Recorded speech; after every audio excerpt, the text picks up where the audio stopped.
Who would have thought a sporting event's halftime show could have a bigger impact than the game itself? Well, the Super Bowl halftime show does exactly that. In 2024, Usher brought in an audience of 180 million worldwide, the biggest ever in the event's history. But how did singing and dancing get to be the centerpiece of America's biggest sporting event? The first edition of the Super Bowl was held in 1967 when the Green Bay Packers beat the Kansas City Chiefs in Los Angeles. Because of the sheer size of the event, organisers wanted to put on entertainment at halftime for the fans in the stadium. It was a display of marching bands, dancers and pure USA patriotism, and that was the theme that followed for years. In the 1980s, the Walt Disney Company got involved and we started seeing some interesting and questionable displays. But we got our first glimpse of halftime shows to come in '93 when none other than Michael Jackson stunned fans with his 15-minute medley of his own smash hits. When he walked out on stage, he had to wait for the crowd's cheers to die down for about 2 minutes before even starting his first song. Diana Ross, Gloria Estefan, Phil Collins all starred in their own shows, as did Aerosmith, who performed alongside NSYNC. Things got a little bit out of hand in 2004 when Justin Timberlake and Janet Jackson produced perhaps the most famous or infamous wardrobe malfunction in history. Shows from the likes of Prince, Lady Gaga and Beyoncé are considered by critics as the best. To give you an idea of the scale of things, Rihanna's 2023 halftime show included roughly 800 people. These ranged from backing dancers to stage crew to camera operatives broadcasting to millions around the world. The whole stage for that show was built in roughly 8 minutes and was broken down and cleared away in the same time. The acts perform for free nowadays, even though the experts reckon it costs around $13 million to put on Rihanna's show. Artists know they'll rocket up the charts in the following weeks. Rihanna's average sales improved by 140% in the months following her performance. The Super Bowl halftime show will be a fixture in pop culture for years to come. So the question is, who next?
This is Paul Hawksbee and Charlie Baker with you through until 4 here on talkSPORT. Where this afternoon, Charlie, please tell us what's coming up. Coming up over the next 3 hours, we look ahead to another big night of European football, preview an interesting game of cross-code rugby for a great cause, and we'll discover what Kevin De Bruyne and John Terry like eating for dinner. Yeah, and if that's not entertainment, I don't know what is. We're also after the worst places you ever got changed, plus tales of employing the enemy, and how Team GB relinquished the litter-picking World Cup. A sad day for sport. Paul.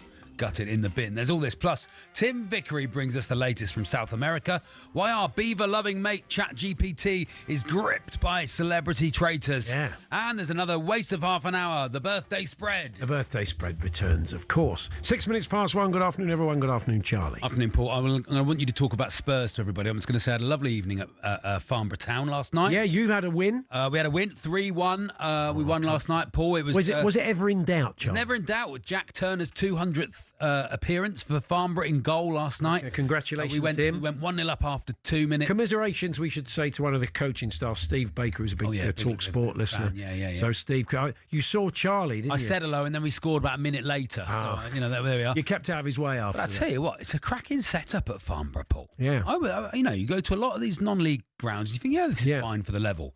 Brilliant. It is league ready. If they ever get there and get the back in, it is league ready. I went to a game in honour of our friend, the late great Andy Smart. He was missed last night. Yeah. And it is a lovely ground, really lovely club actually. So, and you got the result. Yeah, good result. And it's the first time, Paul, we've won in not wearing yellow, so our away kit or third kit, since in 18 months. I think you'll say since 1854.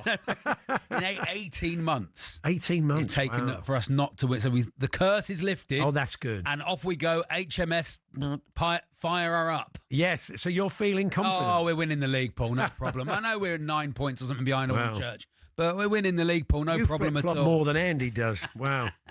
Yeah, I went on there. I went there on Tuesday night, and I saw another. I was lucky to be there when Son scored against Burnley. Yeah. And of course, it was very, very similar. It was a very mad moment. Yeah. It was like Mickey Van der Ven had just had enough. He's like, I've had enough of this. I was surprisingly zen, though. Even though it was only 1-0 at half time. I mean, I thought Copenhagen were terrible. They were bad. And we were standing there having a drink at half time, and they were saying, oh, this could happen and that could happen. And it was almost like an out-of-body experience. And I said, lads, we could play for another 2 hours and this lot will not score against us. And they all looked at me like, where's this positivity suddenly coming from? I said, they're garbage. I said, they haven't got a threat. I mean, I know it was tempting fate, but they were, I want to see Morecambe, who played us in the Cup, were more organised and put up more of a fight. Really? And with respect to Morecambe, because this is the Champions League team, and I was very, I wasn't disappointed. I was glad they were poor. And that Van der Ven goal in the crowd, Paul. Did you feel it lift and go and go? Once he got going, because against Manchester United, he set up a goal for Brennan Johnson last season that people remember. But once he gets head of steam up, he's so big, strong, and quick. Yeah. He is very, very hard to stop. So, normally a centre-half gets in that position and themselves, don't exactly, they? But the finish was fantastic, wasn't it? We'd be calling for him to play up front soon, Paul. That'll be it next. Then we get Van der Ven up front. Our old mate Danny Kelly did say on View from the Lane that the flip side of it, of course, is that Marker will be saying, OK, let's start OK. We're in for Mickey Van. They'll start racking up the Real Madrid connections. 60 million for Mickey. But anyway, you've got to live in the moment. And better performances from some of the other players. So that was my Tuesday night, which very I nice. enjoyed. It's been a good week generally for the sides in Europe, hasn't it? Very and we've good, still got very a good. load of matches tonight. Good. Great for the Premier League sides. We'll know the England squad this time tomorrow, of course, and be interesting to see if Phil Foden's back in. Bellingham. I like him now. He's grown the hair longer. Yes. The natural look. I prefer it to the kind of cat fringe that he had that he became a meme with. It looks like he's left school and gone to college. Yeah. That's what it looks like. It does, doesn't it? Yeah. It does. He's gone away to university. That's a proper adult haircut. He's come back. Grow out. He's grown his hair. He's come back at Christmas. Really he's in the local pub. He's grown his hair. Really suits him. Yeah. I like it. Yeah, if Phil's listening this afternoon. What a player. Now, two things to get you going on. Raul Vallecano's dressing room. Lech Poznan, I think it is. Our producer sent us the clip earlier on today of, I think it was Lech Poznan, and one of their coaches not being massively impressed with the facilities for the Raul Vallecano game. And looking around the dressing room, it's not that bad. No, the only thing is, though, and maybe they've got there early, or maybe they trained there, which is why they haven't got the dressing room ready, but it's full of boxes. Yeah. They've got a lot of cardboard boxes of stuff so they've used it as storage. And it is a bit, if you're the Poznan coach, you'll turn your back on them and jump up and down. But after you've done that, you'll feed off of that. You'll say, this is what they think of you, lads. Obviously in Polish. It'd be weird if he had a sort of Cockney accent. John Beck would be thinking, that's luxury. Yeah, that's right. That's absolute luxury. What's in the boxes? People ready to jump out. But bats. Shop. But no, they've used it as a storeroom and they've not cleared it as a storeroom. So, but I would imagine it's a lot worse. How many? It's not just sport. How many toilets have you changed in, Charlie, for gigs? Car parks, toilets. The amount of times I've got changed in a toilet where I don't even want to put my bag on the floor. Classy. And you think That I don't know what that water is. Yeah. But I don't think they've cleaned it recently. It's not the cistern overflow, is it? So you learn pretty quickly in comedy just to turn up changed. Yeah. Let's have a few of your changing room war bit of that, stories then lovely. this afternoon. Talksport.com, text 81089, tweet TSH and J. I think big night for John McGinn. Is it his 200th game for the club? I think he's going to have a good night, as we'll discover when we do the bet builder later on. He's been talking about how he stays at the top. And one of the ways he's done it is with a personal chef. Yes. He's had someone come and help him out on that front. And funny enough, we're going to be speaking to a chef to the stars later on who's got a cookbook out. Has worked with De Bruyne, John Terry, lots and lots of people. Goes and gets their diets right, feeds them well and stuff. Private chef really is sort of the ultimate. Be nice, wouldn't it? Lovely, wouldn't it? Well, John said there's a stigma about it, definitely in Scotland. It's like, who do you think you are? They think he's got above himself. But if it makes him play better, benefits Scotland, doesn't it? He said it's an investment in myself, keeps me in the best condition. Yeah. But the point of all this is this. Unfortunately, the chef's a Coventry fan. He turned up one day wearing their kit. Not full kit. That'd be a bit much, wouldn't it? But I'll let him off, he says. Employing the enemy. Until they draw him in the FA Cup. Yeah. Employing the enemy. Is there somebody that you've employed, someone like regular trades, maybe your window cleaner, maybe your Manchester United, the window cleaners City, rocks up in his shirt after they've won the derby, whatever it is, but employing the enemy. And how that has gone for you over the years. We'd love to hear from you. Very nice. Kezi's been in touch. Any chance of talking about last night's action? Yes, of course. I'll talk about that then. He's a Newcastle. Oh, well, we mentioned Phil Foden's hair. And I'll talk about Dan Burns' header. Is there any? Goodness me. Is there any better sight than a header from distance? There is something about a header. Beautiful. Why aren't they marking him, Paul? He's 6'7". Yeah, but he's a long way out. I mean, as they say, he's got no right to score from that. No. But it's a proper bullet. Absolutely. Wasn't it? It was a sensational goal. Brilliant. It's strange, Newcastle. I mean, they're just flying through they're great at Champions home, League. They're great at home. They struggle away. I don't know what that is. Yeah. I watched the highlights of the Arsenal game on the Tuesday because we're playing Slavia Prague soon at our place. They didn't look up to much. No. That's probably going to come back and haunt me. No, I don't mean Arsenal. How many points are Spurs? What are we on about? The Champions League. We'll be about 7 or 8 now. Do you think we need 10? Thing is, I can't quite see Tottenham making that top 8. There's too many, but anything could change. They've got to play Eintracht. Anyway, forget Tottenham. Let's move on. Oh no! They want to keep talking about it, Charlie. It's not Spurs. It's not Spurs club call. All the latest news from White Hart Lane. Spurs.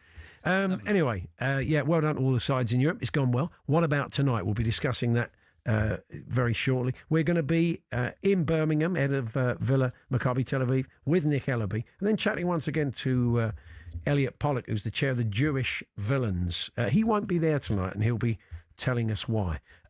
We have spoken before to Sarah Parry, who is she was flying the flag for Spagoni in this country, which is competitive litter picking. Yeah. The sad news is we went to Japan and got outclassed. Yeah. Sarah wasn't part of the team, but she'll be able to give us an expert take on it. We have lost the title. Jim Hamilton joins us, former Scotland lock, to talk a bit of autumn international. So we'll have the England team for you at 2:00 with Alfie Reynolds as well. But a lovely cross-code game being played for many charities. Yeah, including great rules. The charities of Doddy Weir and Rob Burrow among them. And it's top players playing a bit of rugby league, bit of rugby, a kind of cross-code mashup. Yeah. Jim will tell us more.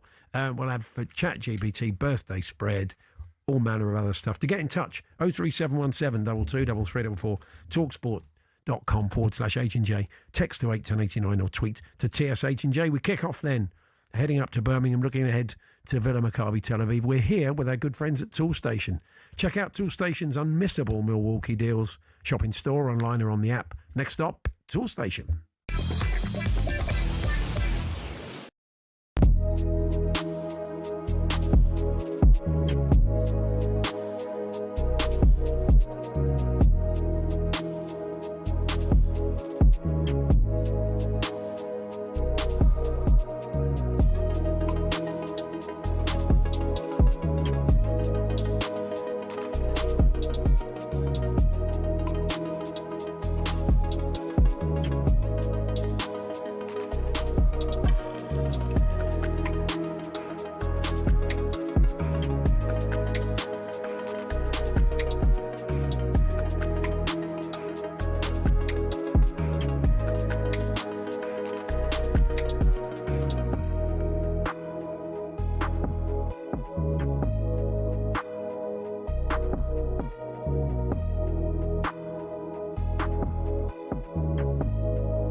Paul Hawksbee and Charlie Baker here on talkSPORT. Now, of course, there is a political backdrop to the game tonight between Aston Villa and Maccabi Tel Aviv. Maybe some anxiety with local residents. We understand some of the schools are closing early around Villa Park. Our own Nick Ellaby is up at Villa Park. He joins us now. Hi, Nick. Oh, Nick.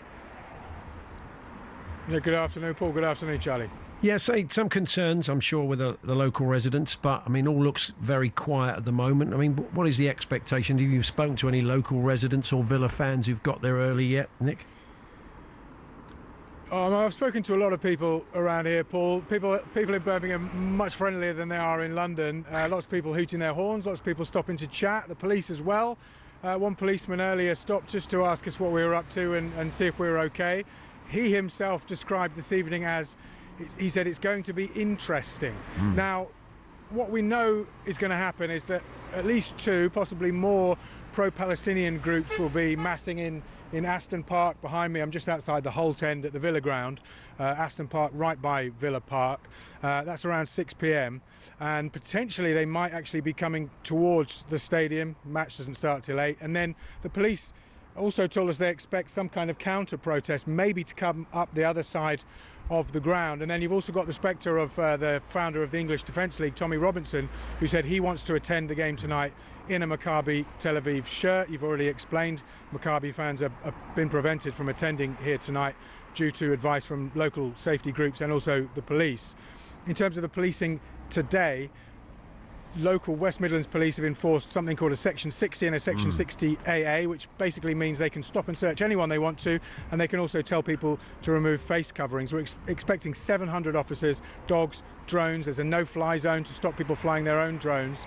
And West Midlands police say that's to protect all communities, but they will have no hesitation in arresting people if they are breaking the law or inciting hatred. And then, you know, speaking to a lot of the people and the businesses around here, I wouldn't say they were necessarily worried, but they are concerned, and everyone's talking about it.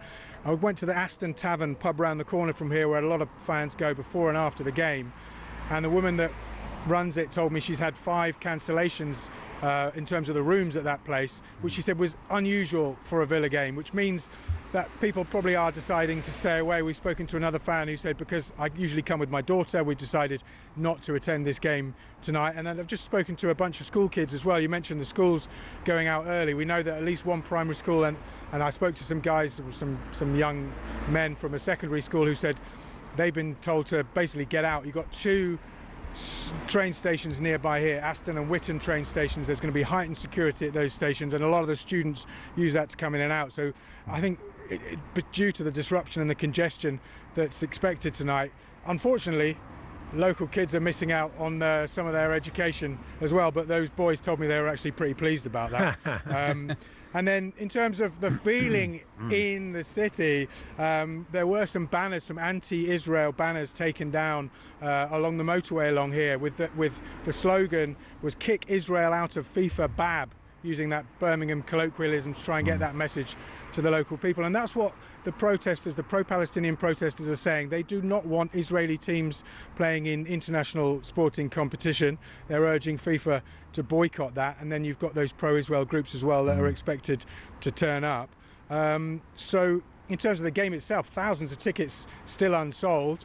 And also any Villa fans wanting to buy tickets, you have to be registered at the club from last season. So no new kind of fans are able to buy tickets for this game. So a lot of uncertainty at the moment as to what's going to happen. But as I say, the policeman we spoke to earlier expects it to be interesting, as what he said. Thank you very much. That's our own Nick Ellaby outside Villa Park. Now, when the story first broke that Maccabi Tel Aviv fans were effectively banned from travelling to Villa Park tonight, our next guest, who is the chair of the Jewish Villains Supporters Club, came on a day of a lot of noise and a lot of heat, and had a very nuanced and balanced view of everything that was going on. We've invited him back today, the day of the game. It's Elliot Pollack. And Elliot, good to talk to you again. I understand you're not going tonight. You've chosen not to go. Yeah, hi Paul, hi Charlie. Hi.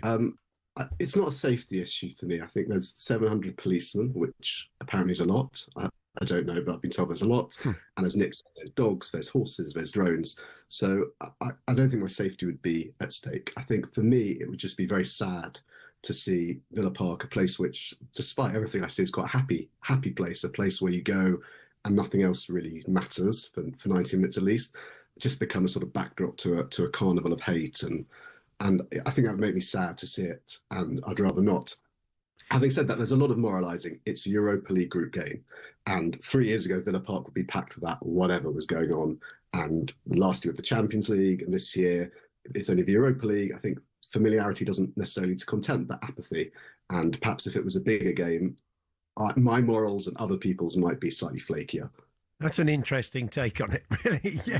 So, do other members of the Jewish Villains kind of share your feelings? Are other members of the group, are they going along tonight? So most people are still going. I think you take my view, or you say, I really want to go even more and show that it's safe and I can be here as myself. So I think it's a split. Obviously, people who normally take their kids wouldn't take their kids.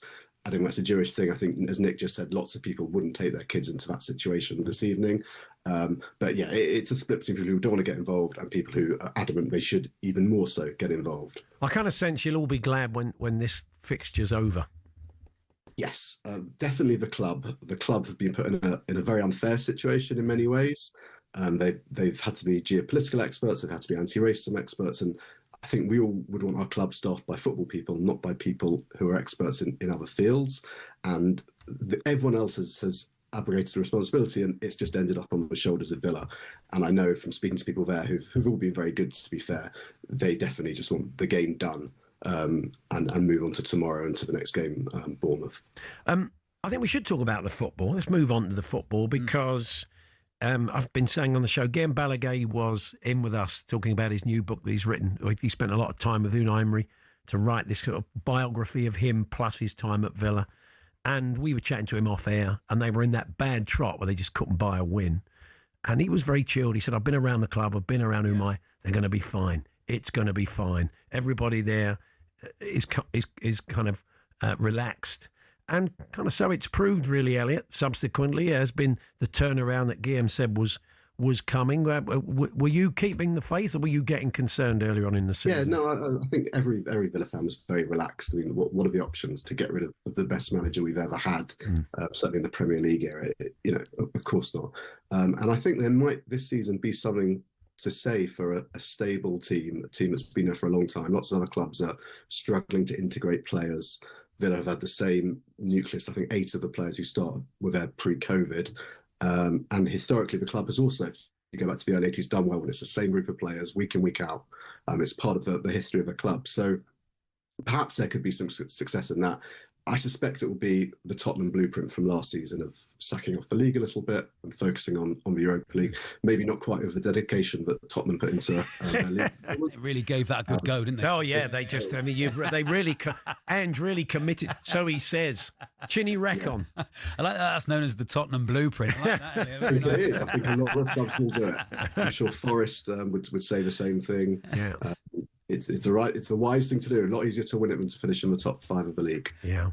Well, Elliot, appreciate you coming back on again. Enjoy the game tonight on TV, and we'll catch up with you soon. Thanks Elliot. Very much. Thank you so much, Paul. Bye, Charlie. Cheers.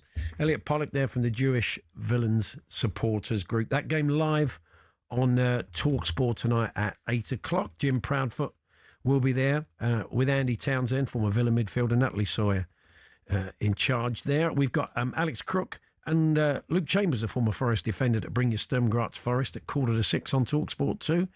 And Palace Alkmaar, talkSPORT 2 tonight with Ollie Klink and Darren Ambrose on commentary duty. And of course, get your calls in to the sports bar. Let's hope none of the British side's going to get as anyone seen treatment. We're going to be talking Celtic later on with our old mate Susie McCabe. Do you want a Celtic Rangers John McGinn's diet story, Paul? Yeah. On John McGinn's diet coach being a Coventry fan, he wanted employing the enemy. Stories. I used to own a roof insulation company in Glasgow. We had a job on a very famous Celtic legend's home. It was part of the UEFA Cup final team. I won't say anymore. I've recently taken on a young apprentice who was a diehard Rangers fan. He admitted to me he had released his bowels behind the insulation every week. For 6 weeks we were on the job. I had to let him go. I understand in the Tottenham Stadium, yes, there is a similar deposit under the concrete from a gooner really? Who was doing some work there. It's not big and it's not clever. Grow up. grow up. You won't be there anymore, Paul. And it's not a curse. Won't be there anymore. No one thinks it's a curse. Well, it's set in... Let's not go into detail, but if you're having your lunch... But it's effectively set in concrete forever. So we move on. Enjoy your lunch, as Ange once said. Yes, competitive litter picking. We were the champions of the world until last week when the Japanese did for us in their own backyard. So what went wrong? We'll dissect that defeat with a former world champion of Spagomi, the art of competitive litter picking. You are listening to talkSPORT on a big night of European football. Sarah Parry joining us next.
It's not often you associate fan power with Chelsea Football Club, but one of the shining examples of it lies with a group called the Chelsea Pitch Owners.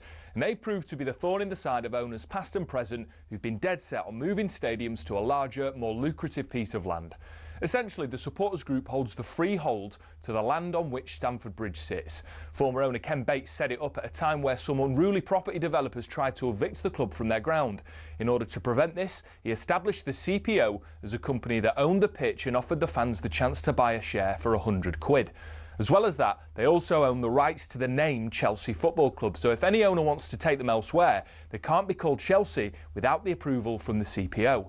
Now, in 2011, Roman Abramovich tried and failed to move them away from Stamford Bridge, and this has set a precedent for Todd Bowley and the current power brokers at Chelsea. They know any plan which involves moving from Stamford Bridge will require CPO approval from the now 13,000 fans who own it. There are fans who are concerned that if they stay at the bridge, they'll be left behind their domestic and European rivals who are moving to more commercially successful stadiums. But for the heritage and history lovers, Stamford Bridge is one of the iconic English stadiums, and to move away would be a grave mistake. take. It might not be as flashy as others, but stadiums like it have something about them that cannot be replaced. One thing's for sure, if Bowley wants to take Chelsea away from their home, he'll have to go through the CPO first.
Now, the latest episode of the talkSPORT Daily podcast is out now on YouTube and all podcast platforms. Former Spurs and Chelsea boss and the current USA manager, Maurizio Pochettino, sat down for an exclusive half-an-hour interview with talkSPORT's Ben Jacobs. What chance of Maurizio Pochettino lifting the Jules Rimet trophy and Donald Trump standing right next to him? For sure, I will give, in case to win, I will give the trophy and he can lift the trophy. For sure. No problem for me. No, it was really nice. I think the president was there and supporting soccer, massive event. I think it's true that maybe he's not a person, football person or soccer person. He was a little bit in a situation that he didn't know what to do really, but yeah, it was funny. It was funny, and that is America. That is America. There we are, Maurizio Pochettino, who's gone very grey of beard but dark of hair. Yeah, nice, very nice. I think that's a kind of natural thing. You wouldn't just dye the hair but not the beard. Well, my beard goes grey, Paul. But my hair's dark. Yeah, that's what I mean. I think he's own natural. I don't think he looks happy in America. I don't think he's enjoying that job. I think he's full of regrets. The trouble is, it is a tough job because you don't play, like, whenever you host a tournament, you don't play any competitive football. It's really tough. You're just playing lots and lots of friendlies. I think he wanted to come back to Spurs, Paul. I think. And he says there, Donald Trump, not really a soccer person. I think you'll find he'll be a soccer person after Gianni Infantino, the president of FIFA, hands him FIFA's new Peace Prize. I know. Now, he hasn't. They've made up. Who else is up for it? They've made up an award because he didn't win the Nobel Prize. They've made up an award for him. I mean, what if he doesn't win it? I mean, I would imagine if Gianni Infantino's in charge, I imagine that Donald Trump will win it. Yeah. But I mean, with respect, or indeed a complete lack of it, Gianni Infantino, what a lick spittle that man is. Yeah, he loves it. I mean, it's almost it's like. He probably feels that the president could say, let's not play the final. Let's play the final in Poughkeepsie. Yeah. In a shed. I mean, and he'd say, yes, Donald, what a good idea. When do you want your Peace Prize delivered? Peace will work. But anyway. When did someone make up a prize for you? That's a great text. That's nice. That's nice. They've probably done it a lot for kids. Yeah, for kids, They always does. It's their best prize. Yeah, 81089. When did someone make up a prize for you? So go and check it out, the Pochettino interview, latest episode of the talkSPORT Daily podcast with Ben Jacobs and Maurizio Pochettino, available on YouTube and all podcast platforms now. Now, we were delighted to be able to tell everybody, because we know from our previous guest, because we spoke to before, that we were the champions of Spagomi, which is competitive litter picking. Yes. We strode the world like a colossus. We did. But then we went to Japan and sadly got our backsides handed to us by the Japanese. Or maybe that's a bit unfair. Although I'm only saying that because Sarah Parry wasn't in the team this time. Yeah, she was in the team last time. They're probably all friends of yours, Sarah. I'm sorry for saying that. Good afternoon. Hello, Sarah. Hi, Paul and Charlie. Thanks for having me on. Yeah, really welcome. So it's a shame we finished 13th, Sarah, didn't we? We just, I mean, that is some fall from grace. What went wrong? I think this year's World Cup final was a lot more competitive and bigger and better than we saw last year. And to be honest, just a lot of teams were taking it very seriously and very competitively. It was a very difficult game to play. I think it was hard for the UK team this year. In particular, there was quite a lot of rule changes between this World Cup and last World Cup, which is quite interesting. I guess we didn't know to expect that. I understand from a piece I read in the Times that we went big on scrap metal. Oh, was that our mistake, Sarah, really? Should we have gone cigarette butts like the Japanese? So I think, to be honest, the thing to try and get your head around is when you compete in the UK, it's all very well competing, picking up litter is quite easy to get a lot of weight. However, when you go to Japan, it's kind of a case of you pick up whatever you can find. Right. So strategy goes out the window a little bit. And I think what can be difficult is if you haven't been to Japan before, to try and get in the mindset of how do Japanese drop litter, where does it hide? It's not as easy as in the UK. You just go down to any park or public place and it's there for the picking.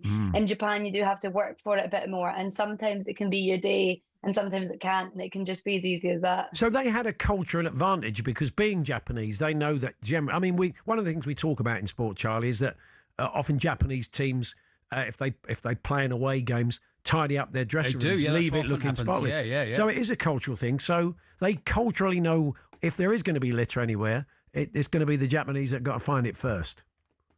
Well, yeah, I do think it's a huge advantage. I mean, the big advantages in Spagomi are, first of all, are you from that country? Do you know where the litter is hidden within that environment? Secondly, the huge factor is jet lag. I mean, the Japanese aren't coping with a 9-hour time difference after a 14-hour flight the day before the competition kicks off. But I think one of the really interesting things about this year's competition was that the location of the Spagomi play area was actually only released 5 minutes before the game started. Wow. Whereas when we played 2 years ago, we got told it the day before, which allowed us to actually go to where we thought the route would be and do a bit of a recce, so we could look down alleys, see where we thought was busy, plan a route. That was completely scrapped for this year, so it was all kind of spontaneous. Do you know where the litter hides in this country? Which made it very difficult for a lot of countries. Yeah, we spoke to you before, Sarah, but for people who aren't as experienced in the world of Spagoni as me and Paul. We're old hands. Could you explain the rules? Because or are they laws? I was still under the impression that I thought they set up. I went and dumped a bunch of litter for you to pick up, but no, it's like a treasure hunt. It's real life conditions. Yeah. Yeah, of course. So I guess we call it naturally occurring litter with inverted commas around natural, obviously. So how Spagomi works is you compete in teams of 3, and you're given an area along with all the other teams, which are boundaries that you can only pick up litter within. Each team of 3 is also followed by a judge to make sure there's no rule breaking. And then essentially it's a bit simple. You stay within those boundaries and you find as much litter as you can, pick it up and bring it back to base. You can't run when you're playing Spagomi, but speed walking and fast walking is encouraged. Okay. Once you've picked up all your litter and you've brought it back to base, you then have something called your sorting time, where you sort all of your litter into different recycling categories. Different recycling categories are awarded different number of points per kilogram. So that's when the game gets a bit tactical, because as you mentioned, one of the tactics that we used in the UK was to try and target quite a lot of fly tipping. Because fly tipping, whilst it's worth less points per kilogram, the items that are littered are so heavy in kilograms that their points doesn't really matter because you're bringing back so much weight. A fridge or something. But another really interesting thing that happened in this World Cup that we saw in Japan was, because they are trying to not target fly tipping as much in Japan, they actually changed the points per categories. And when we played 2 years ago, the real big ticket items were glass bottles. You might have heard us talk about. Everyone wanted to find glass bottles in order to win. But they changed the points scoring system for this year. And I was actually on the ground playing it alongside the teams just for fun and to keep my hand in the game. And actually, when you worked out per kilograms, the big ticket item this year was all about tin cans. So drinks cans, like Coke cans, Iron Brew cans, all of these sorts of things. So it's so interesting because it means it's a versatile sport where you can change the point system to target which type of litter you're having a problem with in that area. Well, it has an environmental importance as well. So look, I'm sure we'll chat again, Sarah. You hope to be in the next World Cup, or have you retired? Oh, no, absolutely. I'm still very keen to play, keen to travel the world as much as I can and pick up litter and talk about Swagomi. I think it's amazing. Good stuff. Good to talk to you again, Sarah. Thanks very much. Thanks for having me on, Paul. Thanks, bye. Sarah Parry there, who won the World Cup last time, sadly 13th this time. Sounded a bit gerrymandered to me, that. Yeah. The old Japanese. I agree. They've changed the rules. They've changed where it is. They've not released where it was till 5 minutes before. I doubt if sort of fly tipping is big. Sadly, it's quite big in this country, and sadly it isn't. We don't want the World Fly Tipping Championships, do we? Imagine that. That would be. I always like to sing, the song. The song Nights. It'd be part of the World Copper Wire Nicking Olympics, I would imagine. It all falls into the same school. The song Night Swimming, Paul, by R.E.M. Yeah. I like to sing Fly Tipping. Do you really? Fly tipping deserves a quiet night. Yeah, it certainly does. Lovely, isn't it? Yeah, there we are. Anyway, we move on. You are listening to talkSPORT, and Jim Hamilton's going to join us, former Scotland lock, because there is a cross-code game of rugby this week. Well, it's a kind of mash-up of Union and League. And Jim's going to tell us why it's being played, but it is for a very good cause. And we'll touch on the Autumn International so far and have a look at this weekend's games very shortly. We're here with our good friends at Tool Station. Don't miss their unmissable Milwaukee Power Tool deals. Shop in store, online or on the app. Next stop, Tool Station.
Now, it's our biggest competition yet. The lines close at 4 p.m. today. This is your final chance to play for your shot at up to £100,000. Yes, £100,000 completely tax-free. If you're our lucky winner, you'll be joining us at talkSPORT House Thursday the 13th of November to play for that life-changing cash. Here's how to enter, and good luck.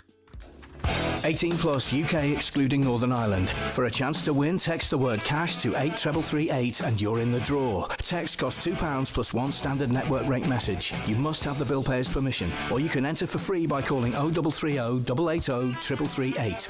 All entries must be received by the 6th of November at 4 p.m. This is a TalkSPORT limited promotion run on TalkSPORT, Talk and Virgin Radio UK stations. Full terms and conditions at talksport.com. We're going to be talking rugby league a little bit later on, and Alfie Reynolds will join us just after 2 when we'll have the England team for the game at the weekend. Now, this is good. This is a game called 745. It's a kind of mash-up of both codes for a fantastic cause. Here to tell us more about it, Jim Hamilton, the former Scotland lock. Hi, Jim. Hello, Jim. How you doing, guys? Yeah, good to be back on the show. How are we? Yeah, we're good. Thank you, Jim. Before we explain the rules and everything, let's talk about those causes that will be benefiting from the match. Yeah, did you want me to explain the rules? I don't know if you watched me play Union. I didn't understand the rules. And these are more hybrid. But look, the facts is that it's called the 745. It's in honour, it's in legacy of the late Rob Burrow, the great late, I can't believe I'm saying it, Doddy Weir as well, and my good friend Ed Slater. So it's a hybrid game of rugby league, which was Rob's game, and rugby union, which is my game, and was Doddy's game, and is Ed Slater's game as well. And, a bunch of very good men have come together to raise funds, raise awareness, and, obviously the news about Lewis Moody as well. Sure. We can add another 7 onto that number as well, which is just crazy to think. So we played the game. I say we, the lads played. I'm playing this year. I don't know how after watching them play, but last year at Headingley in really tough conditions. Wasn't sure how it was going to go down. There was a lot of emotion. Was it a gentleman's agreement? How would the rules and the laws be interpreted across the different codes? But I can tell you something. It was a proper game of rugby. It was well thought out. There was a lot of emotion there. Lindsay was there, Rob's wife, his family was there, and it was amazing. You know what? In the face of adversity and all this tragedy, to be there with a group of men who have taken the field with Rob, with Doddy, with Ed, is just amazing to see the communities come together and the amount of people that have supported it as well. So thanks for giving us this platform to speak about it. No problem. No, it's you should tell us when and where, because I think tickets are still available, aren't they? Yeah, it's at Kingsholm, which is Gloucester's stadium. I was former captain of Gloucester, so there's a rugby heartbeat there. And as you can see, I'm looking through the notes now to see what time kickoff is. It's about 3 o'clock. It's in the afternoon. Actually, it's a later kickoff than that. Is it 5:40? Have they made it now? Have I got that right or not? I know that I'm getting there at 12. That's I was going to say, you probably find out for the day, and then you'll be fine. I've got it here.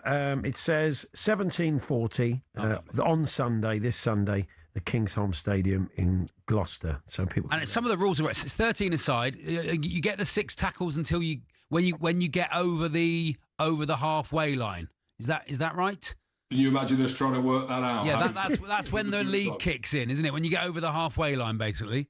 Yeah, exactly. I mean, we played league before, and it was kind of the Union lads just felt a little bit hard done by when they're having to backtrack at the age of 45. Yeah. So. Yeah, so there are some hybrid rules and laws. I'm probably not the man to explain, but what I can tell you that it is not gentle's agreement and touch. It is proper full on.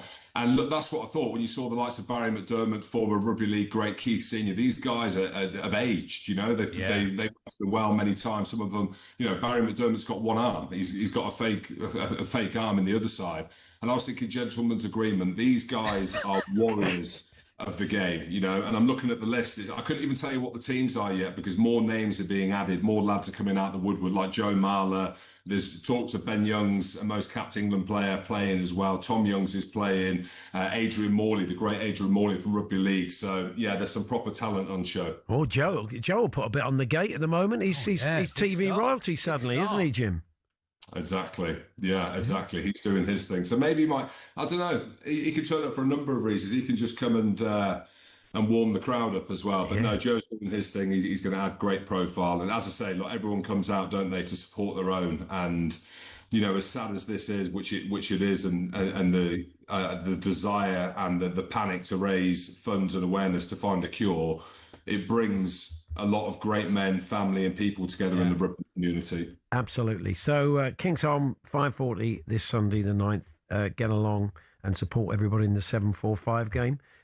Pretty easy for Scotland last week against the USA, Jim.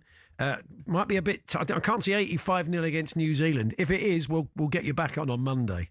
Well, I won't be on Monday, that's for sure. Okay. Never beaten the All Blacks. I had the privilege of playing them 3 times when they were at their very, very best. The likes of Richard McCaw, Dan Carter, Marnonu, Kieran Reid.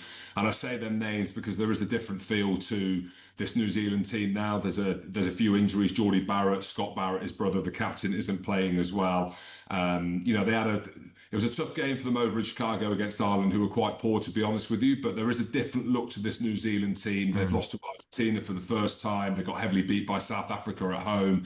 So from a Scottish perspective, I'm more confident than I've ever been. We've got some world-class players amongst our ranks now, Finn Russell being the kind of headline of that. Very well-coached team, very well-balanced, but we've never beaten the All Blacks, and there's that aura around that team for many teams. But we haven't beat them. And it feels like if there's any opportunity to do it, we're at our very best now. British Irish Lions player Sione Tuipulotu in the centre at 12. The names are now rolling off the tongue. Darcy Gray, Ewan van der Merwe, Blair Kinghorn.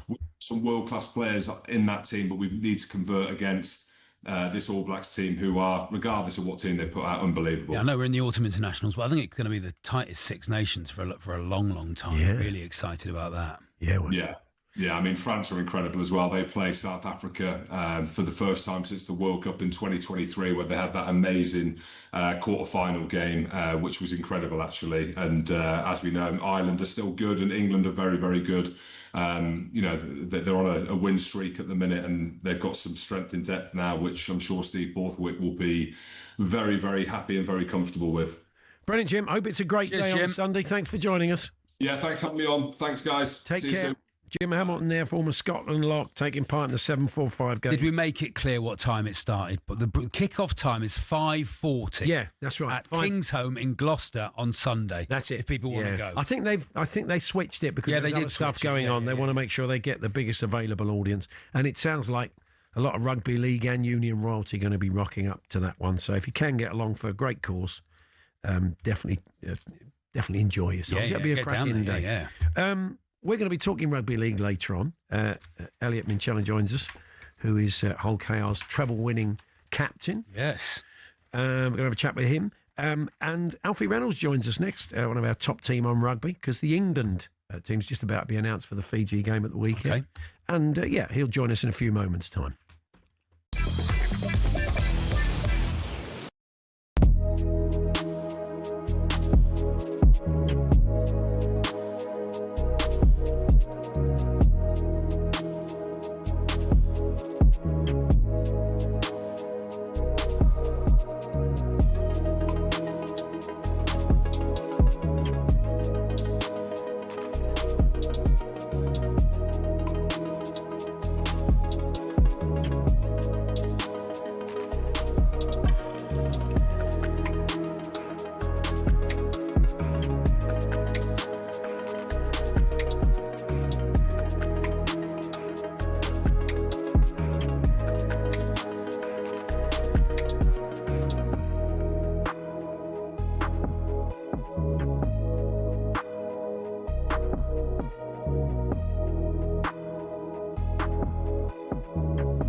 Aguero, Solskjaer, Deeney, Watkins.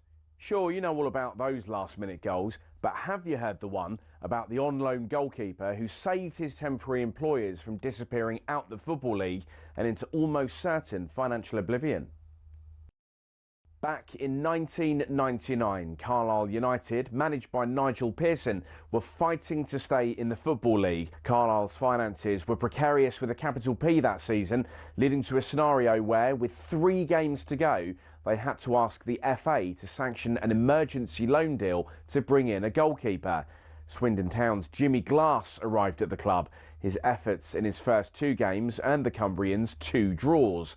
Those vital points meant that Carlisle went into their final game of the Division 3 season, now League 2, needing to beat mid-table Plymouth Argyle in front of their own fans and hope their relegation rival Scarborough didn't win against Peterborough at home.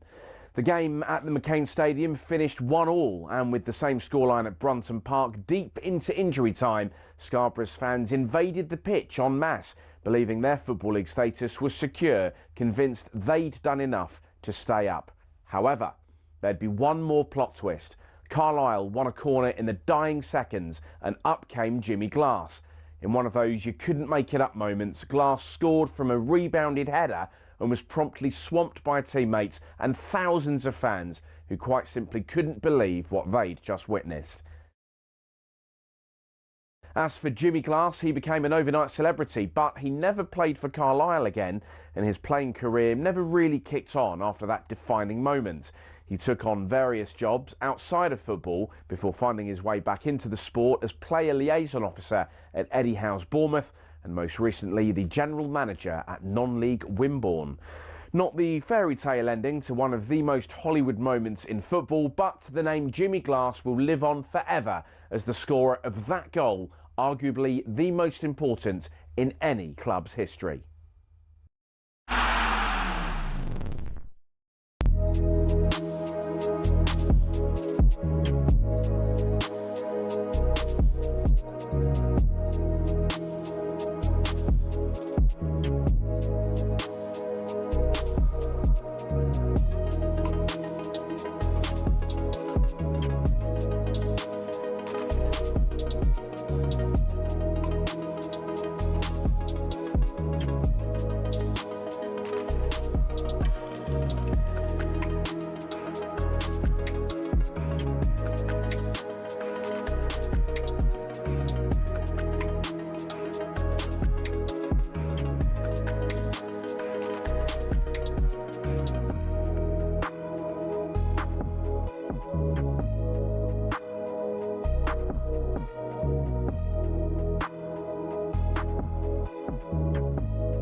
Good afternoon, Paul Hawksbee, Charlie Baker here on talkSPORT. H&B versus ChatGPT to come. Elliot Minchella joins us as well, the old KR treble-winning skipper.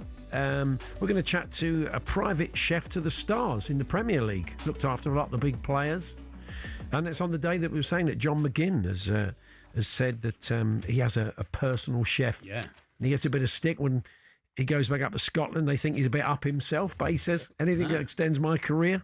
And a lot of the players do that these days. As Johnny Marsh will tell us, private chef to the I had a private chef when I was a student, Paul. He was called Boss Man. Really? No chili sauce, thanks, Boss Man. And then that was it. And then he just knock it up. All the salads. All the salad. Private chef. Susie McCabe joins us, comedian, Celtic fan. Martin O'Neill's first European. Is that his first European game tonight at Celtic since he went back? Tonight, yeah. I said there was something. I love it, Paul. Martin sort of had a little moment. He was in the press conference. I asked him a question. And he slightly switched off. He said he was thinking about the last answer, but there is something of the Woody Allen about Martin somewhat, isn't there? I think there is that. Just I don't know what it is. He's great. I just love that he's gone back in and he's made work, Paul. It's brilliant. Yeah, it's true. We'll see what Susie makes of it. But as Will was just saying there, Steve Borthwick's just named his team for the Fiji match this Saturday at Twickenham. And Alfie Reynolds has got the full details for us. Hi, Alfie. Alfie. Hi, Paul. Hi, Charlie. Yes, Steve Borthwick has named his team to take on Fiji. They beat Australia at Twickenham on Saturday, and it's the Fijians up next. So it's 7 changes in total for England. In the pack, Ellis Genge, Luke Cowan-Dickie, Alex Coles and Chandler Cunningham-South will come in. And in the back line, Finn Smith and Marcus Smith both feature. Marcus Smith at fullback, Finn Smith at 10 and Ollie Lawrence in the centres. A really interesting part of this team news is the captain, Mara Itoje, is amongst the replacements. We hardly ever see him come off the bench for England. He usually starts, he usually plays 80 minutes. It's going to be Ellis Genge that captains the team from the start in his place. So once again, gents, a really interesting squad selection from the England head coach, Steve Borthwick. Fantastic. Thank you very much, Alfie. Thanks, so there Alfie. we are, all the details for that England game. So it's time now for H&B versus ChatGPT. H&B versus ChatGPT. Yeah, our job is to predict the scores of 3 big games this evening in Europe, all on talkSPORT or talkSPORT 2. Myself and Charlie have a go.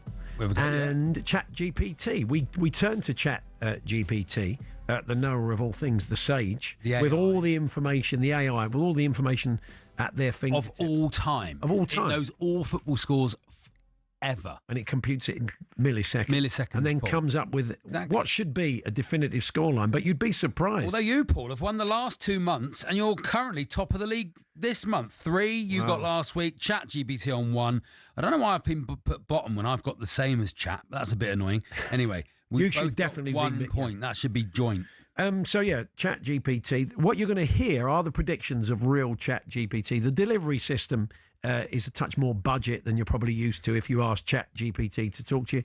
We didn't have the money really to bring you the kind of fruity continuity announcer voice that you normally hear.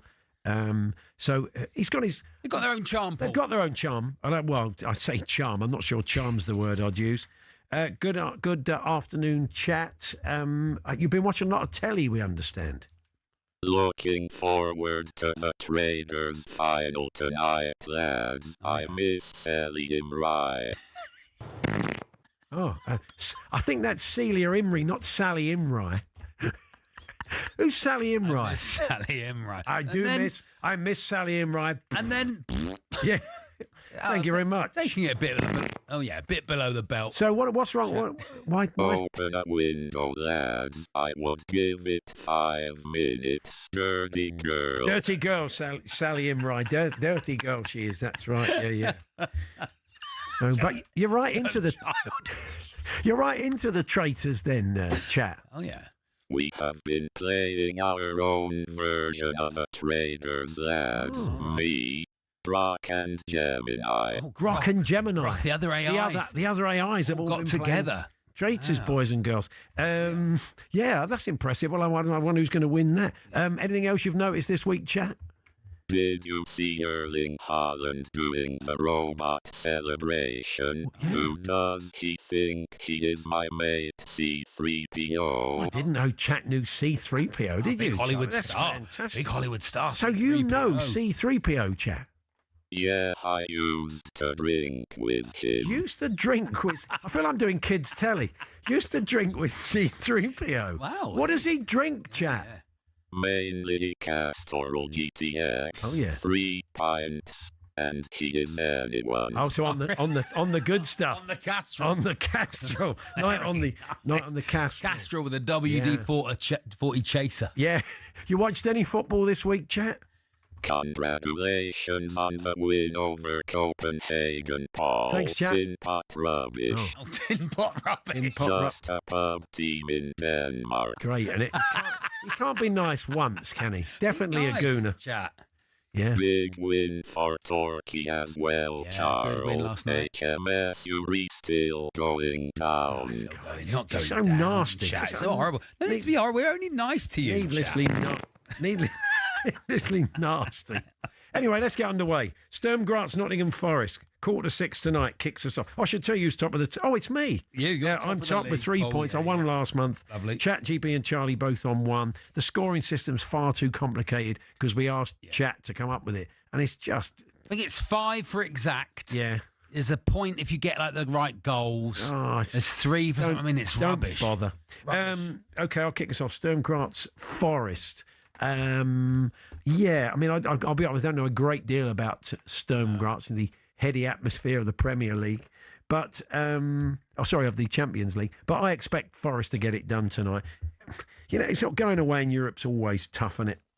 But I fancy him. I'm going to go a bit of 2-1 Forest this evening. Okay, They'll right. certainly have enough. What do you think, chat? Forest have enough attacking quality, but Sturm's home advantage could keep them in the game. I predict a 2-1 win for Forest. Okay, 2-1, we've both gone the same way. I'm going to say a draw, a 1-1 draw. Really? Yes. Sean won't thank you for that. Okay, well, you know, that's the way it goes, isn't it? They've got goals in them, Sean. Forest. I want them to win. But We'll see. TalkSPORT listeners home in the car. Aston Villa versus Maccabi Tel Aviv. That's live on TalkSPORT, 8 o'clock tonight. And I'm sure there will be, whatever your views on what's going on, a sense of injustice in the Maccabi team who will want to do it for the fans that aren't there. But I fear they haven't got, well, from their point of view, enough quality. And Villa do, obviously. I think so. So I fancy Villa very comfortably. 3-0 Villa tonight. A pretty comfortable night at home to Maccabi Tel Aviv. So what do you think, chat? Villa are in solid home form and are heavy favourites. Villa dominate possession, create the better chances. 3-0 win for Villa. Yeah, Chat's just copying going you. with me. Maybe is he learning from you, Chat? Is that what is he turning into you? That's not a good idea. Is that what's happening? I think they'll get more than that. Doesn't sound like a good idea. I'm going to say 4-1. 4-1. Okay, 4-1. well, you're going with the margin, but the score. No, that is quite possible. That's my vibe. That's quite possible. TalkSPORT listeners home in the car. And finally, over on TalkSPORT at 8 o'clock in the Conference League, we bring you Crystal Palace versus AZ Alkmaar. Again, Alkmaar, pretty decent side. This could be a few recognisable faces in the Coop Miners, etc. This could be a tighter game than you might expect. But again, Palace will find a way at home. And I'm going for the big 2-1 to Palace this evening. Chat, what say you? The two teams have never met before. AZ are dangerous and in form. Palace have the confidence to 2-1 win for Palace. He's learning from you, Paul. It's what it is. Same as me. Say, stop. It's like a leech. Chat, you're like a leech. Yeah, he is. Palace struggled. They didn't win last time out in this competition, did they? So, you know, but they're at home, aren't they? I'm going to go 1-1, 1 each. Oh, okay. Right, 1-1. Could be the draw, we'll see. Yeah, It's I don't want to possible. turn into you or Chat GPT. It's possible. You know. So there we are. Thank you, Chat. Just time to remind us who you love. I love the Beavers. Loves the Beavers. Yeah. We should point out the Beavers are... They're at Hampton and Richmond. He's Hampton and Richmond. He's till he dies. Yeah. So he trolls Spurs and Torquay, but he is Hampton and Richmond. Big fan of them. Thank you for that sound effect. There we are. That's H&B versus Chat. I like the choice of sound effect. Yeah, it was quite wet. We left it to our assistant producer, Georgia, to come up with them, so make of that what you will. Susie McCabe joins us. Great. And we're going to Finally, a comedian. We're going to look at exactly. I said, can we just book a comedian, Charlie? Do you know any? Pick up the slack. Yeah. They play tonight in Michelin. They take on in Europe, and Susie will join us to look ahead to that. It's been interesting times with Martin O'Neill going back, and we'll see where they're at in the old looking for a new gaffer and all the other matters besides, and that's all to come next. We're here with our good friends at Tool Station. Don't forget, of course, at the moment, we've got that fantastic offers on the Milwaukee Power Tools. Shop in store, online or on the app. Next stop, Tool Station.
Yeah, Celtic supporting Snoop Dogg. Yeah. Had a chat with the Daily Record and said he wants to see Ange come back.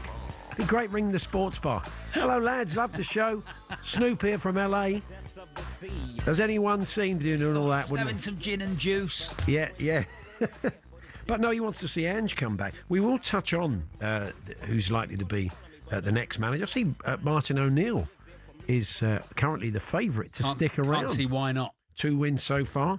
Sure, Susie will tell us why not. But Michelin's, they're going quite well in this tournament at the moment. This will not be easy this evening. Let's chat now to Celtic fan, comedian Susie McCabe. Hi, Susie. Hey, Suze. Hey, how you doing, boys? Yeah, good. Yeah, we're really good. We're good. Well, I mean, maybe we should start with that, Susie. Would you like to see Martin stay, or would you like to see Ange come back, or just a new person in the dugout? I would give it to Martin until the end of the season Right. with Sean Maloney, Stephen McManus, and Mark Fotheringham. Okay. I would just say, look, there is no point in bringing a manager in halfway through the season and expecting miracles. Martin knows us. Martin knows what he's doing. The boys that are doing the coaching, it's quite interesting because They brought in Sean Maloney from the development and Stephen McManus, who was in charge of the B team, obviously, so they know a couple of the boys. But O'Neill went and got Mark Fotheringham to come back. And Mark Fotheringham to me is the kind of John Robertson there. And Sean Maloney and Stephen McManus are the kind of Stevie Walford. So, look, Martin knows what he's doing. Give him it to the end of the season. It also means that we can take our time, getting the right manager. Apparently, we buy players by committee, our transfer policies by committee. So it really doesn't matter who's in charge if that's how you buy your players. So it seems to be a bit of consistency. He's a wily old dog, is Martin. I love him. I like. He gave me my first ever Celtic treble. He gave me my European final. And if you've seen the game on Sunday, see, for a 73-year-old, he kicked every ball on that park. It was just great to see him back. He does seem to be really enjoying it, doesn't he, when you see him? Why has no one employed him in the meantime as a manager? Has he wanted the job? Is this that he's gone back in? He was. I mean, he was doing a bit with us with Jim and Simon, and doing a bit of media, and probably thought his frontline experience had gone. He admitted it to the boys. He was on with Jim and Simon on the Saturday. Yeah, came off air, got a call a couple of hours later, which he wasn't expecting, but. I don't think he was actively looking. I didn't get that sense. Did you, Susie? No, I don't. And I think football goes in cycles. I think football is going through another bit of a change where we've went from that, the coach, he's going to look at the XG, he's going to look at this, he's going to look at that, all this background stuff, to where we've got a guy who will come in. Now, Martin O'Neill has never been a coach on the pitch. He's always been the man motivator, and to a certain extent, so was Ange Postecoglou. So I wonder if football's maybe going back the way where we let the coaches coach, and then you don't see the manager. Not that you don't see him all week, but when you do see him, it's important. When he does talk, you listen. And I wonder if maybe football's going back to that and getting away from this whole, the coaching regime is this and that, and just an old school manager that can go and make players feel 10 feet tall. Because the one thing I have always said about Martin O'Neill is that he made an average player a good player and a good player a great player. Well, yeah, I mean, it's all sounding very positive. Yeah. How scared are you of the rise of Hearts, Susie? Do you think that's a permanent thing? Do you think that's because Celtic and Rangers are having a blip? Oh, I think with Tony Bloom there, it will certainly be a permanent thing, but I think it also happened at the right moment in space and time for them. Do you know what I mean? Like, Celtic had an internal meltdown. Rangers are just in a kind of continual meltdown every October. So I think it's that thing where everything came together for Hearts. And you know what? It is certainly... It's certainly made Scottish football interesting, but my other thing with Martin is if anybody can rankle that lead back, Martin. It's going to be a test of their coaching skills tonight, isn't it, Susie? Because Midtjylland haven't lost at home for a while. They've got a very good home record. They've not lost in this tournament yet, and so it's going to be a tough old night, I think. Yeah, I mean, they're a big physical team as well. They're a physical team. They're a successful team. They've done well against Forest. But right now, for Celtic fans, like, I would see a draw over there as a positive result. I would see that as a great result. I don't think anyone's got any expectations in the Europa League. I think for us, it's about clawing back the gap at the league and feeling good about ourselves again, and the players feeling good about themselves. And that's what seems to be happening. If we can scrape a draw, great. I don't really care how we do it, but if we can, great. But yeah, the Europa League is certainly not the be-all and end-all this season. It's very much focus on the job in hand, which is your bread and butter. Yeah. Indeed. What are you up to, Susie? You writing a tour? Are you on tour? You're normally writing about 4 shows at once and selling them out, and then writing another Edinburgh show, and then filming the other one. What's going on? So I am currently writing my new show, which is called Coming of Rage. very nice. Where I talk about, being 45, being a woman in the state of the world. And I'm actually doing a national tour, April, May and June of this year, where I'll be taking my Fringe show, Best Behaviour, which was all about the heart attack. I'll be taking that around the UK and Ireland. So there's a lot of work to be done, Charlie. How is the heart, Susie? Let people know how your health is. Well, up until last Monday night, it was fine, and then my blood pressure went through the roof, and now it's fine that Martin's back. This is why we need Martin. He's keeping you going, Martin. Exactly. He can't go. Go anywhere, yeah. He's basically a human stent. That's what he is. But your blood pressure's gone up after an Old Firm game. I think they can forgive you that, can't they? So. Really? That's good news. All the best, Susie. Enjoy the game tonight. Thanks a lot. Thanks, lad. See you later. Take care. Susie McCabe, their comedian, Celtic fan. That's the early kickoff. And we'll keep you in touch with that one in Drive, as will Alex Crook and Luke Chambers, who are going to be commentating on Sturm Graz Forest at 5:45 tonight. It's Paul Hawksbee, Charlie Baker. Still to come, a birthday spread in the next hour. We're going to chat to Johnny Marsh, Premier League private chef. He's worked with many of the stars. He works with other people as well, but he has a new book out. So we'll find out what it's like to cook for sport and football is great and good very, very shortly.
We mentioned earlier on that I suddenly became a Kiwi then. We mentioned earlier on that John McGinn has a private chef that he's been working with. And he's taken a bit of a stick in some quarters, but he says, makes me a better player. It's an investment in myself. But he's not the first, or indeed the last, professional footballer to do that. And our next guest has worked with many of the stars.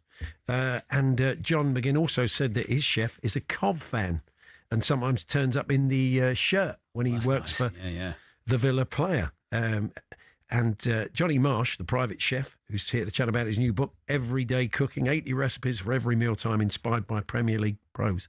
Worked for City, but is a United fan. Good afternoon, Johnny. Did that ever get in the way?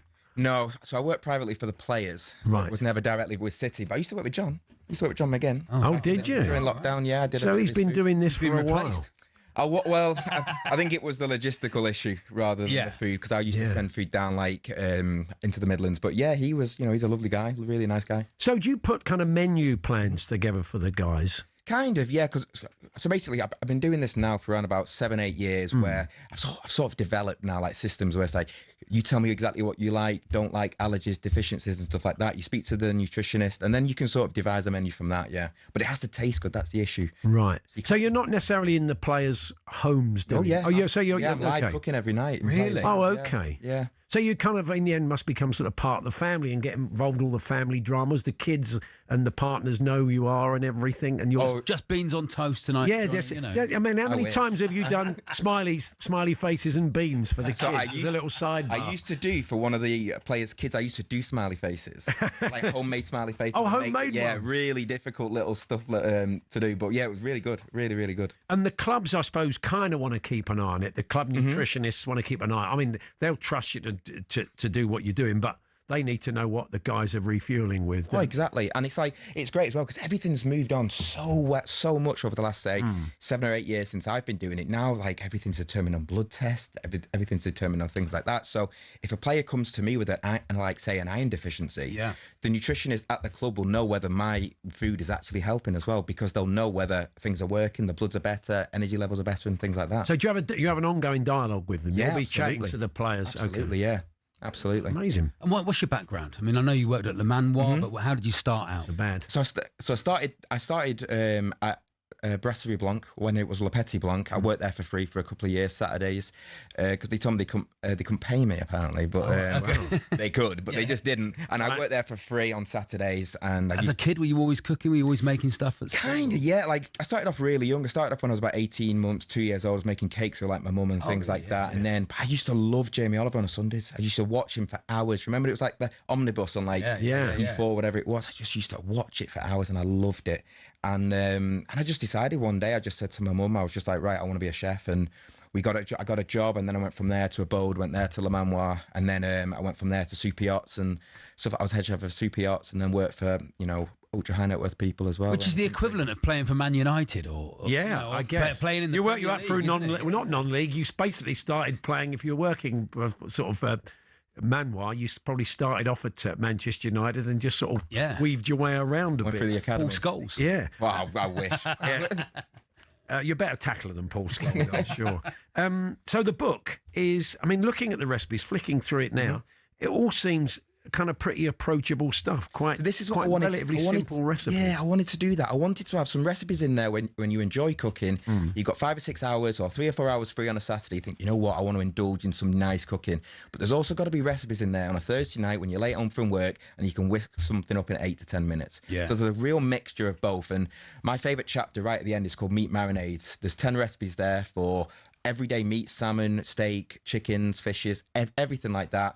And you can marinate them, and it can just change the landscape of your food in the week. Is part of what you do is sort of showing the players or their partners or whatever how to kind of cook this stuff as well? So do they say, oh yeah, I made your beef ragu with gnocchi last night, etc.? Hopefully, I'm going to give all the players a book, yeah. But I always say to the players, I'm not going to be here forever, and if I am here forever, I've not done my job properly. So you need to know how to cook. You need to know how to taste, what good food is, how things are meant to be cooked, and once they are at that level, you know, it's nice. I really like it. And when you go to the match, you're a Man United fan. Yes. Or when you go to a match, do you get a pie? Do you like a dirty pie? Yeah. I'm from near Lee. We grew up on pies. Yeah.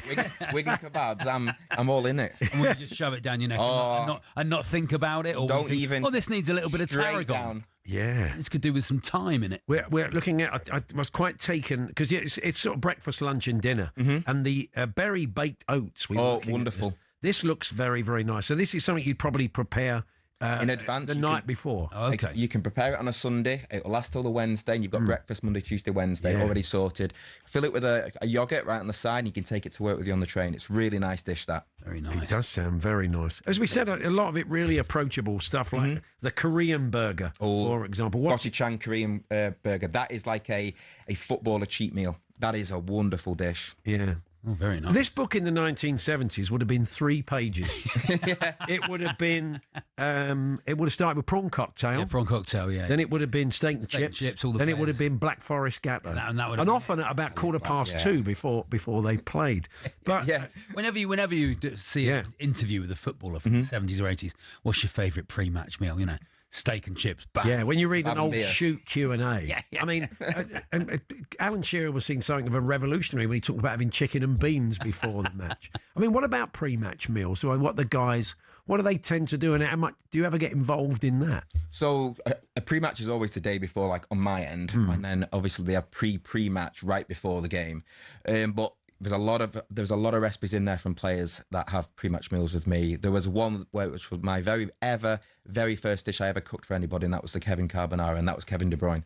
Right. So his carbonara sounds like a player someone might have tried to sign in the 90s. Surely it would have been like Stephen Carbonara, wouldn't it? That would have been nice. So, what's the difference? What's the difference? So I cook the pasta in beetroot juice. So beetroot naturally enhances exercise performance. So I wanted to get it in there as much as I could. So the pasta is cooked in beetroot juice, and it looks like cherry laces in there. And it adds a real natural sweetness to the dish as well. So it's not got that harsh flavour from the pecorino. It's still going there, and it still flows nicely through it. But it's a real nice dish. Yeah, you have to remember you've had it with beetroot juice. Exactly. Pesto fried eggs, I like the look of. That sounds nice. That looks nice. That sounds you say a dish has become a regular with some of my players. Yeah. So when would they... would this be a breakfast? Would they refuel on this after training? What would they do? So that could be a breakfast, say pre-match. So say if on a Saturday morning they've got a game at 5, for example, 3 o'clock kickoffs, I don't never really see them. But if they've got a 5 o'clock kickoff or 8 o'clock kickoff, they may ask me to come in because they're not going to be in the club till say 3 o'clock or 5 o'clock at that night. So that could be a breakfast.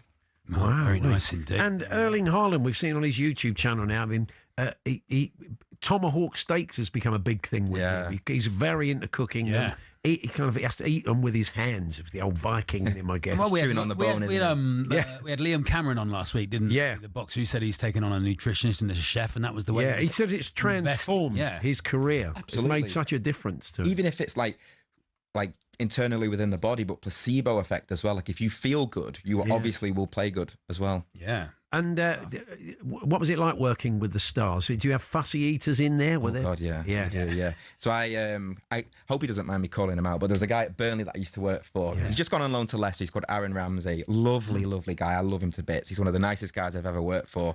But when we started with him, to where we ended with him is a completely different ball game. I had him guessing ingredients and guessing how we cook stuff and guessing what was things in there. He'd eat veg, salads, everything by the time we finished. Would you sneak it in? Oh God, yes. Sneak it in. Soups is the best way to get. Like you do with kids. I'm not putting peas. I don't like beetroot. Well, you've just eat a load. You don't even realise. Oh, that's interesting. Yeah, very nice. Well done, Aaron. Yeah, very good. Even till fairly recently, I think sometimes the clubs were quite shocked about the way players would refuel. Have you been shocked by some players' attitudes to it, or do you find they're all on message these days? I always say there's always a turning point within a player because they are, obviously, I mean, if you're at Premier League level at, say, 18, 19, 20, you are genetically gifted beyond the average person. Yeah. So they can get away with it, I think. And they can get away with it, absolutely. But there is always a turning point. Aaron Ramsey's, for me, was the injury. He did his ACL against Arsenal, and that was the click point for him. And there's been loads of players where all of a sudden it's just gone, actually, I want to do it like this now. This is the best way to go. And that turning point, when it all clicks, is the best point. And then you've got someone like Jamie Vardy who plays, forever, still scores goals in his mid-30s and just drinks 2 cans of Red Bull before. Red Bull before the thing. Yeah. Is there can you suggest something as a Can we have something in a Red Bull jus? Yeah. I'm boiling down the Red. I mean, he'll be eating a lot of. I mean, is it Cremonese now? So he'll be eating. I imagine a fair bit of pasta. Yeah. Yeah, so I'm sure they'll be looking after. He's been scoring goals, so something's going right. He's doing well, isn't he? So, are you still working? Are you working for players currently? Yeah, I've got Curtis Jones at Liverpool, which I really do. Great. Yeah, really love at the minute. Yeah.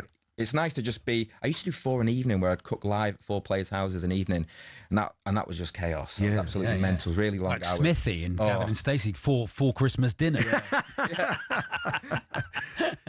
Very nice. Fantastic. Well, the book looks lovely. Thank you very much. Really good book. Yeah. It's called The Private Chef.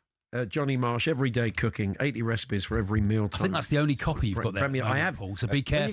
When you're getting some more in. Out next Friday. Me and Charlie are after a copy. Exactly. I'm going to try. We'll send loads in next Friday. We'll try those berries. That sounds very nice. Well, good to meet you, Johnny. Thanks very much for coming in. Thank you very much for having me. It's Johnny Marsh there. It's who's it published by? Let's have a look. Meze Publishing. Meze Publishing, out next Friday. And go and check it out. Good stuff. Paul Hawksbee, Charlie Baker here on talkSPORT. Elliot Minchella joining us for a chat. Hull KR treble-winning skipper. They've got 2 big games in Feb now. One in Vegas and one at Hull FC Stadium. You're a Lee man. Are you a rugby big league rugby league fan? I'm more of a rugby fan than a football fan, but I'm a St Helens fan. Oh, you're Saints? Yeah. So am I, but there we are. Not our best season. So that's all to come with Elliot. We're here with our good friends at Tool Station. Tool Station's unmissable Milwaukee deals. Don't forget them. Shop in store, online, or on the app. Next stop, Tool Station.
Paddy Power on talkSPORT. With Paddy's Super Sub, your new bet rolls over to the new player coming on. T's and C's and exclusions apply. 18 plus, begambleaware.org.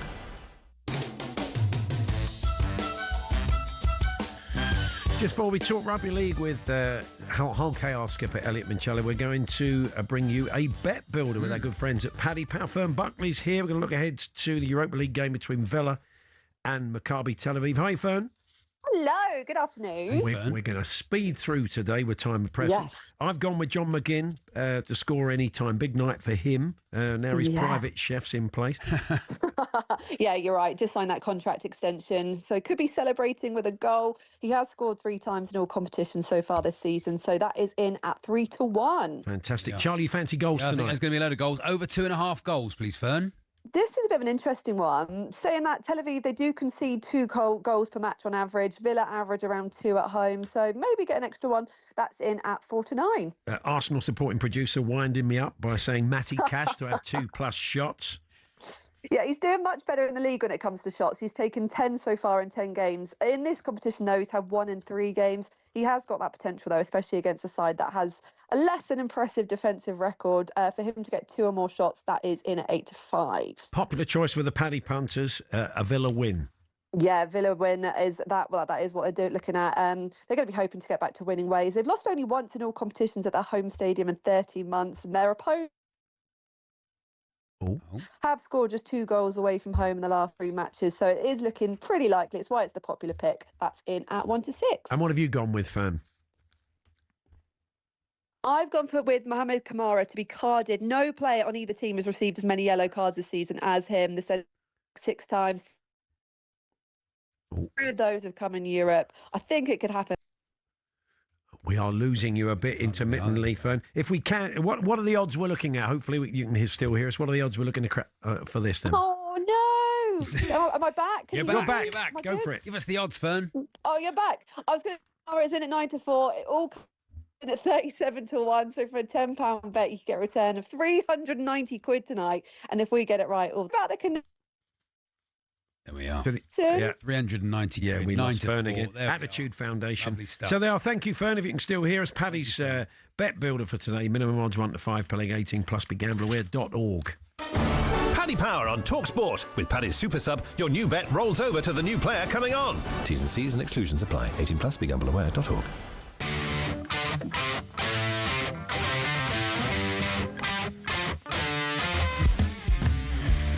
Time to talk rugby league.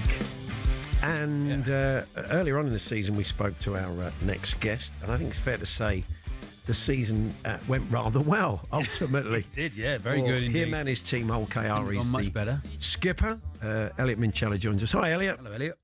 Hey, guys, how are you both? Yeah, we're good. Yeah, congratulations on a treble-winning season. You're very emotional at the grand final. It feels like a kind of a dream for you.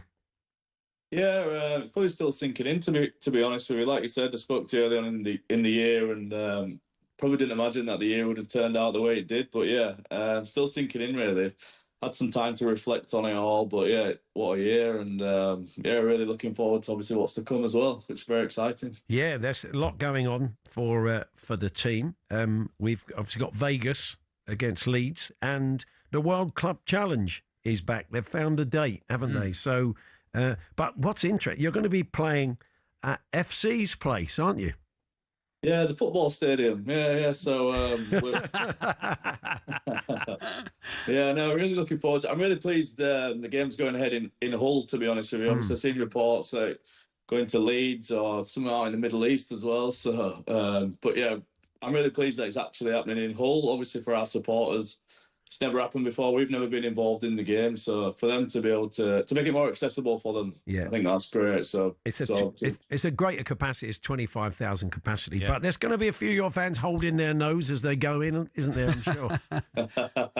Yeah, it'd be an interesting one. Being I guess a home game at like I said, at the football stadium. But no, it'll be cool. Really looking forward to it. Obviously, I'm sure they'll put on a great performance in terms of all the entertainment and stuff. And, we'll do our job out on the field. But yeah, really excited. And it'd be a real privilege to play in one of those games. It's something I've watched as a kid. And yeah, really looking forward to being involved. Yeah, and the Brisbane Broncos, what do you know about them? I mean, what a side. We are seeing at the moment, aren't we, in the Ashes, that, there are some very strong players in the NRL. Yeah, look, they're obviously the champions. They won their comp, so it's best of the best. And but that's exciting, to go up against those caliber of players. It's test yourself and see where you're at as an individual, but obviously as a club as well. And really looking forward to going up against them. It'll be a big challenge for us, no doubt. But they've got to come to Hull, and it's a tough place to go on a Thursday night. And even in recent matchups, Elliot, the Super League clubs have done well, haven't they? Even over in Oz. Yeah, Wigan won the last one against Penrith. That was 2 years ago, I think. And yeah, the English clubs tend to do pretty well. So yeah, no pressure for us to fly the flag for England and Super League. So yeah, we'll be giving it our best to go and get the win. Definitely, it's something we want to add to our trophy cabinet. And they were looking at, this was squeezing this into the calendar because Super League are off to Vegas. Vegas, yeah. Again, I'm sure you watched the game last year. You must all be looking forward to that. Yeah, it's been a bit of a whirlwind, to be honest. So much happening, and we haven't really had too much time to think about Vegas. But I guess now all the rugby's finished for the year, we're excited about it and pretty cool to go obviously over to Vegas, playing against Leeds Rhinos, and take the game over there. I watched the game last year, and it looked great. Great stadium, great atmosphere, great week, to be honest. So yeah, really looking forward to being involved in that and taking Hull KR over to America. Yeah. How are you in the off season, Elliot? Do you get twitchy? Are you constantly training, or you feet up sort great. Of guy? Feet up, relaxing. Just switched off completely. Obviously still ticking over a bit, but it's nice just to be able to relax, get the feet up, and unwind. I guess get a few days off and get ready to go again at the end of the month. Yeah. Now, changes in Super League as well. Bradford Ball's back in Super League, and you're a Bradford boy, and you played for the club, so I'm sure you're chuffed to see him back in the big time. Yeah, I think it's great. I was a Bradford fan as a kid, and great to see the club back. Just hope they, a bit sustainable. And obviously the other clubs coming in, York and Toulouse, I think they're great additions to the competition. I think York, especially being a big northern city, I think it's really good for the game. It's a great setup there. They've got a really good stadium, but also almost as a bit of a weekend away for supporters. I think it'll be great to go somewhere new. York's a great city, so I think that the three clubs that have come in are all great inclusions, and I'm sure they'll all add to the comp. I went to Wembley a couple of weeks ago, Elliot, watched the first Ashes game, and it was a pretty tough watch. But the second game was a much tighter affair, wasn't it, at Hill Dickinson? Yeah. So it's a shame going to the last game as a bit of a dead rubber, but pride to play for. You've been, I'm sure, chatting to some of your teammates in the squad. What have they been saying? Yeah, probably just mirrored what you said. Disappointing couple of results. The first game, performance-wise, like you said, disappointing, but I think there was a lot to like from the second test. Improvements, but, they think the overriding feeling is disappointment, with the result. I think kind of clutching at straws to be happy with the performance. It's rugby league and sports about results, in it. It's a results-based business, so to be happy with a loss is probably not their attitude that they'll have, and they'll be hurting, so they'll want to go to Leeds and make it 2-1, and that's the pride of playing for your country. It'll be hurting the boys, no doubt. Yeah. Well, Elliot, and enjoy your off-season, and no doubt we'll probably catch up with you around Vegas or World Club Challenge, but thanks for joining us. Brilliant, Elliot, thanks. Yes, thank you. Limoncello there, the skipper of Hull KR. Yeah, very good indeed. What a season, Paul. Yes, We're winning everything. You can't do it. Can they do it again next season, do you think? This is the thing. That's the mark of the great sides, isn't it? Do it again. Yeah, repeat. I repeat. But yes, we'll see. Anyway, a brilliant season for them. We're going to be chatting to a cricket photographer, Philip Brown, before he sets off for the Ashes. He has snapped them all, hasn't he? And he's got fantastic. I think a new collection of work before he heads off to the Ashes. Yeah, look him up on Instagram as well. His stuff's amazing. Yeah. Tim Vickery guides us around the world of South American football, where we have new champions in Chile. That's quite the story. We'll talk to Tim about that. And we'll have a birthday spread. That's all coming up in the final hour.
Aguero, Solskjaer, Deeney, Watkins.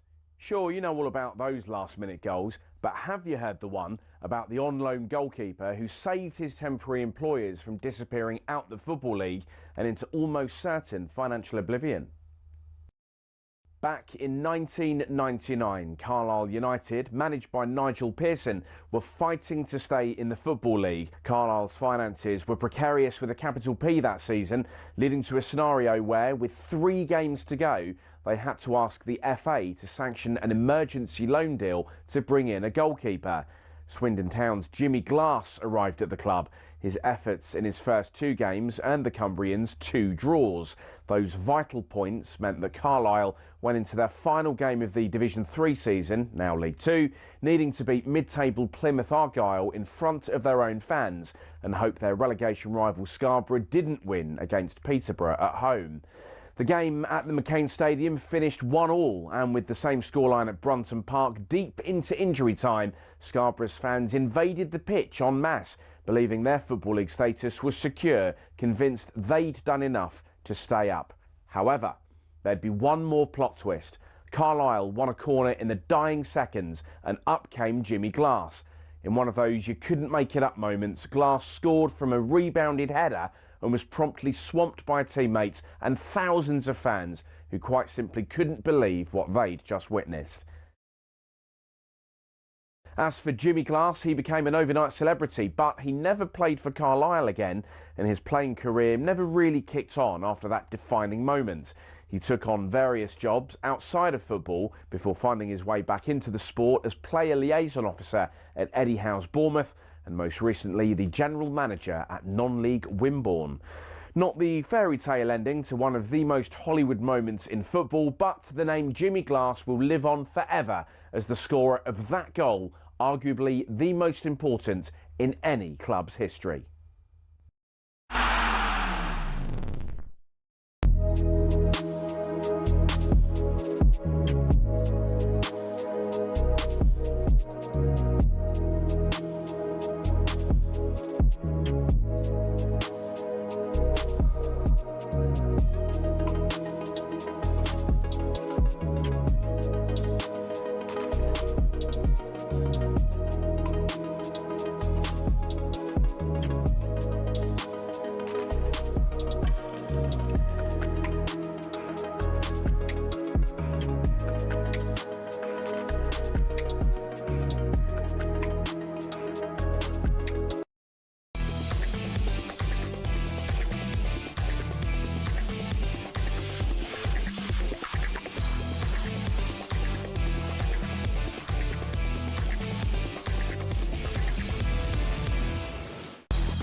Good afternoon, Paul Hawksbee, Charlie Baker here on talkSPORT, and we've got a birthday spread coming up a little bit later this hour. Tim Vickery will join us from Rio to bring us all the latest on the world of South American sport. But we're going to talk a bit of cricket now.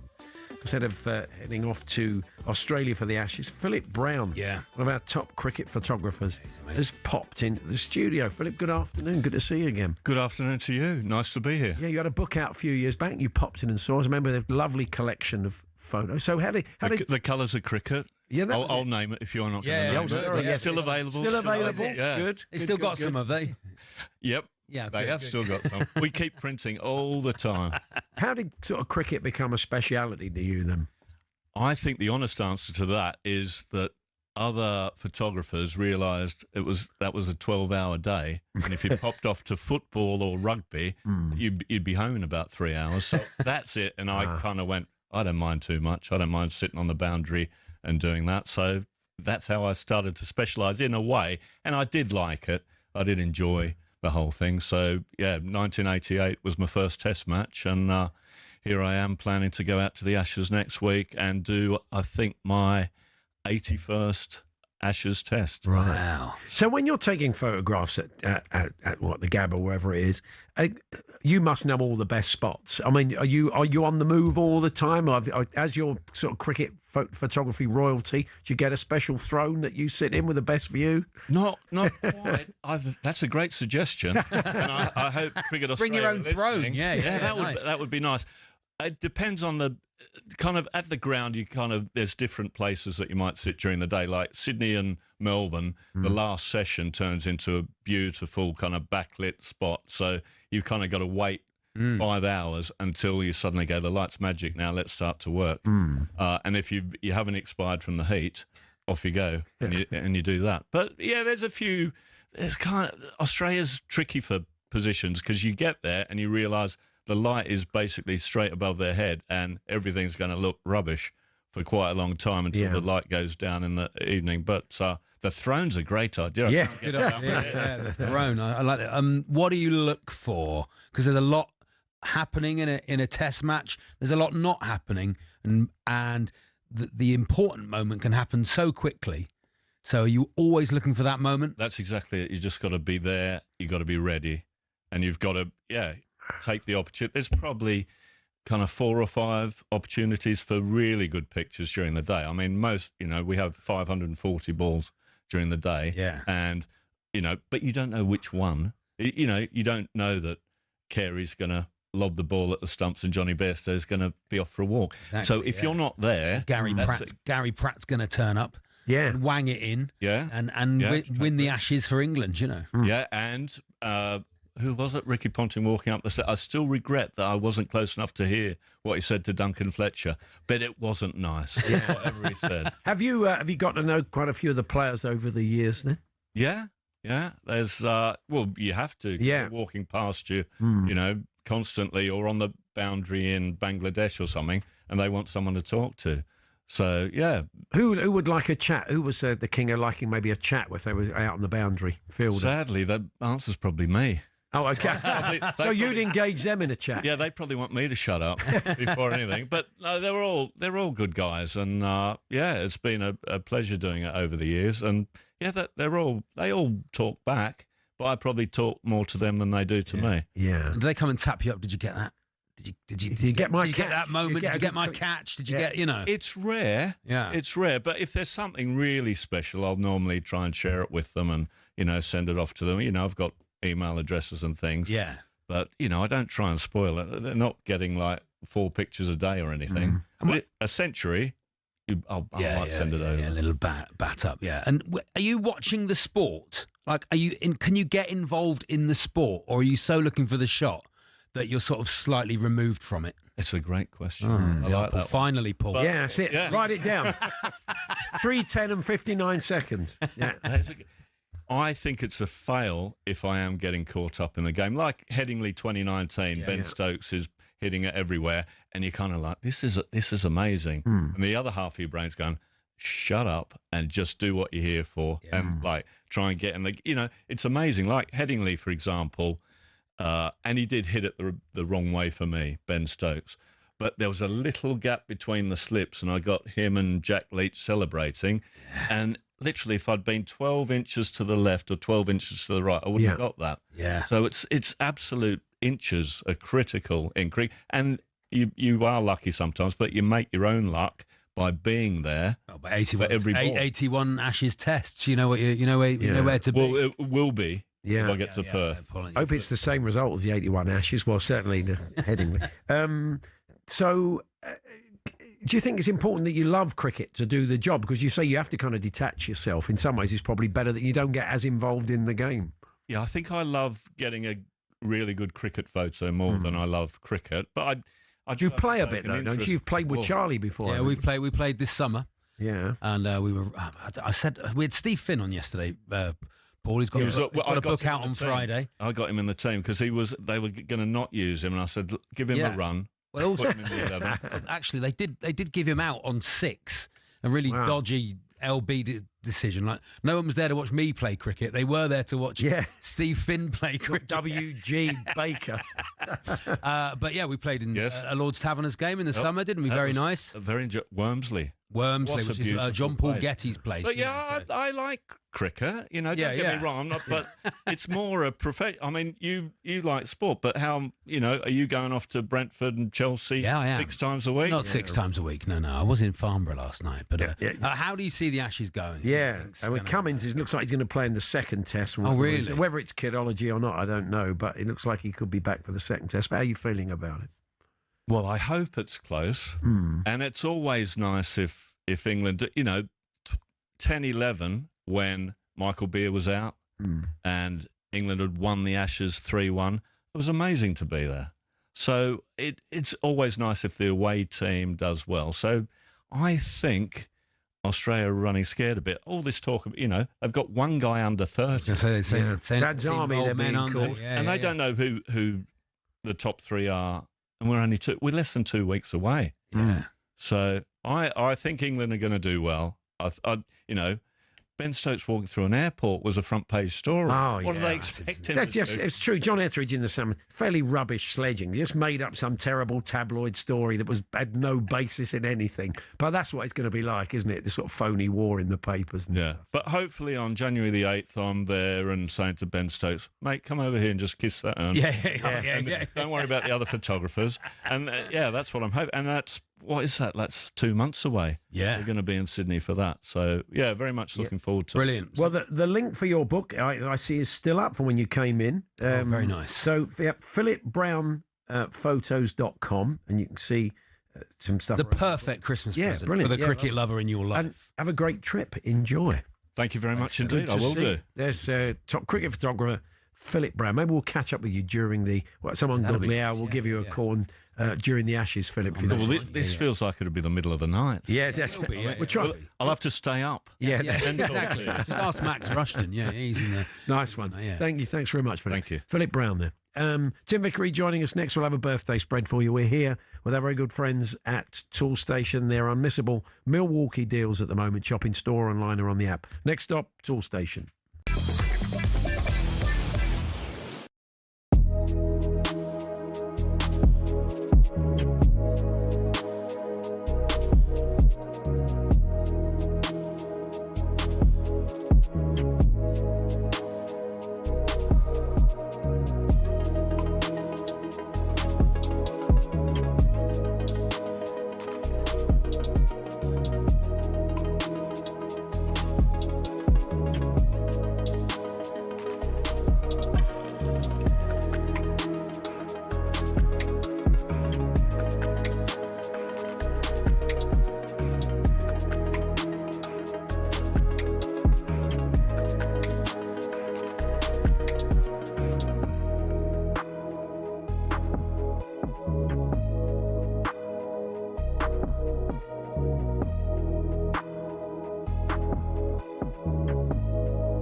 Hawksbee, Charlie Baker here on talkSPORT. Going to bring you a little bit more now on that story that Will Hobbs brought us at 3 o'clock in the news. The sudden death of the defensive end for the Dallas Cowboys, Marshon Kneeland, 24 years old, scored his first touchdown on Monday.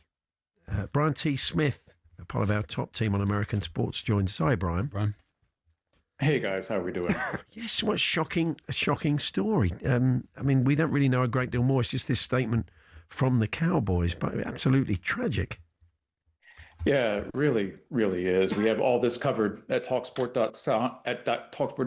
The Cowboys released a statement saying it is with extreme sadness that the Dallas Cowboys share that Marshon Kneeland tragically passed away this morning. There have been no details released. Marshon was 24, second-round pick out of Michigan. He was working his way, into the Cowboys lineup. He had, as you just mentioned, scored his first touchdown, blocked a punt in the end zone, and now he is absolutely tragically passed away at the age of 24. Wow. Yes, I mean, I'm sure more news will emerge, but I'm sure the whole sport's in shock today. A kind of current player who's been in the news this week. It's terrible news. It really is. And look, the NFL's had two very serious blows in recent weeks. Nick Mangold, who was the Jets, one of the most respected players in Jets history, tragically passed away as well. He was in search of a kidney transplant, had not been able to locate one. And I think we're just reminded once again in life, I feel like we have this reminder every day, right? We celebrate sports. It inspires us. It unifies us. It's one of the greatest things in the world. But we also often forget that these players are real people. They lead real lives, and you don't know whether it's health, mentally, physically, whatever. You don't know what anyone else is going through behind the scenes, and this is just another tragic, very painful reminder of it. Absolutely, Brian. Thanks very much for joining us, Brian. Thanks for having me on. Brian T. Smith on the news. The death of Marshon Kneeland, age just 24. We turn then to South American sport, and as always, Tim Vickery joins us to bring us the very latest. Good afternoon, Tim. Hi, Tim. Afternoon, gentlemen. How you doing? Yeah, not too bad, thank you. So Brazil on their way to London to play. I mean, I say on their way to London. Most of them are in the UK. Well, a high percentage of them are anyway, aren't they? Yes, 9 of Carlo Ancelotti's squad, not including Alisson, who's the first choice keeper, but he's injured. But let's go down the list. Let's have a look at the old scoreboard. Gabriel Magalhães. André Santos of Chelsea, who I think has got a chance. Bruno Guimarães and Casemiro, the first choices. Lucas Paquetá, Estevão, João Pedro, Mateus Cunha, and the most controversial one, Richarlison. Now, Ancelotti loves him from working at Everton, but this is the one that's getting all the stick. How can he justify? Obviously, Paul, we've got a dog in this race. Let's hope it inspires him to greater heights with his with his club football. But this may well be last chance saloon, because Ancelotti's showing more loyalty to him than many in Brazil think that he deserves. And the biggest shock, I think, even bigger than Richarlison getting a call-up, was a recall from an old friend of the Premier League, but no longer there, Fabinho. Now in Saudi. He's been in Saudi for 2.5 years now. They came out of the last games thinking, you know what, we really need a substitute for Casemiro. He's getting on. There's an extra game in this World Cup. There's always a chance of picking up suspensions. We need a substitute for him. And the one that they've chosen is Fabinho, which I don't think anyone saw that one coming. Wow, yeah, it's interesting with Richarlison. He's not really playing with a great deal of confidence. I mean, I thought he was going to cry when he missed that penalty the other day. There is something in his body language sometimes. He's started so well as well, hasn't he? Scored a couple of very good goals earlier in the season, but missing that penalty, which was just a gimme for him to try and get his confidence up. Then when you miss a confidence builder, I mean, who knows? Maybe because Ancelotti is the ultimate put his arm around him because he completely believes in him. He could be good for Spurs if he plays and plays well, Tim. Exactly. This is the forlorn hope that we're both clinging to. So you say Ancelotti had to confront some people that aren't his biggest fans recently. Indeed, yeah. Old Brazilian coaches, they're not happy. There was an event on Tuesday full of old Brazilian coaches, and Ancelotti was there as a kind of guest of honour. And these old Brazilian coaches get up and say, we don't want you. We don't want this. We don't want none of coming over here. The biggest defender, you will remember him. as Brazil's goalkeeper in 74, 78, should have been Brazil's goalkeeper in 82. But he was so obnoxious that no one wanted to spend a month with him. Emerson Leão, who became a coach, and he was Brazil's coach briefly. And he's very much an old school nationalist. And he torpedoed the Brazil side by deciding that he didn't want to pick anyone who played abroad. So you get the kind of nationalism that you're dealing with there. And he got up and said, my country, I don't want none of this foreigner coming over here and taking charge of my country. And Ancelotti's just standing there, So it was all a little bit embarrassing. And the Brazilian FA who had organised this event were left feeling very, very embarrassed by the whole thing. Did the eyebrow slightly twitch or not? Oh, it did. Yes. Yeah. I'm not sure he's going to gain quite the revenge that Roger Moore gained on villains in Bond films, but the eyebrow was raised. Will you be picking up an Argentinian Diego Maradona goal of the century coin, Tim? I understand that the Argentinian Mint have produced one. Not for the hand of God, which I think they celebrate just as much as the second goal. I might get one and send it to Terry Fenwick. And Reedy and everybody else, and poor old Butch. But tackling everybody else who was in his wake. It wouldn't be fair, would it? Really? Yeah, I spoke to Terry Fenwick once about that, and he said it was just impossible. Yeah. You just couldn't. It was impossible. Just couldn't get.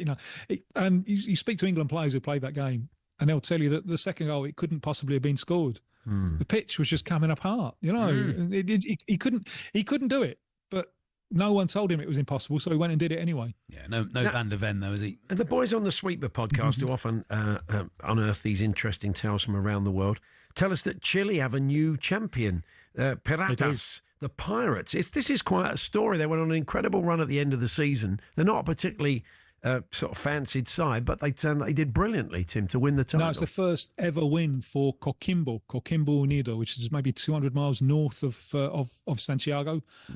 Pirates is their nickname. Part of that is Francis Drake, who is rumoured to have buried some treasure there. Really? It is a remarkable win because they're 17 points clear with 4 games to go. So they won at a stroll. And one of the heroes, the man up front who's been banging in the goals for them, is a striker from Panama.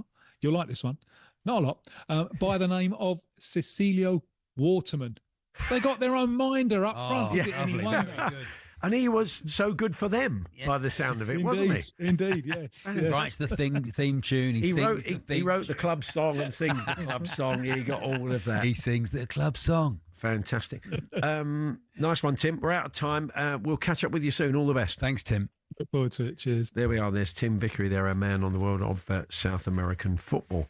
So we've got a birthday spread for you. Oh, have we, Paul? That's coming up very, very shortly. Andy Jacobs and Jeff Peters. All the kids will be tuning in. They love it. Yeah, we'll work our way through 10 birthdays. Andy, I'm not quite sure what the quality of Andy's material is like today. All right. Whether we've got any... It's normally very high. Whether there's any returns.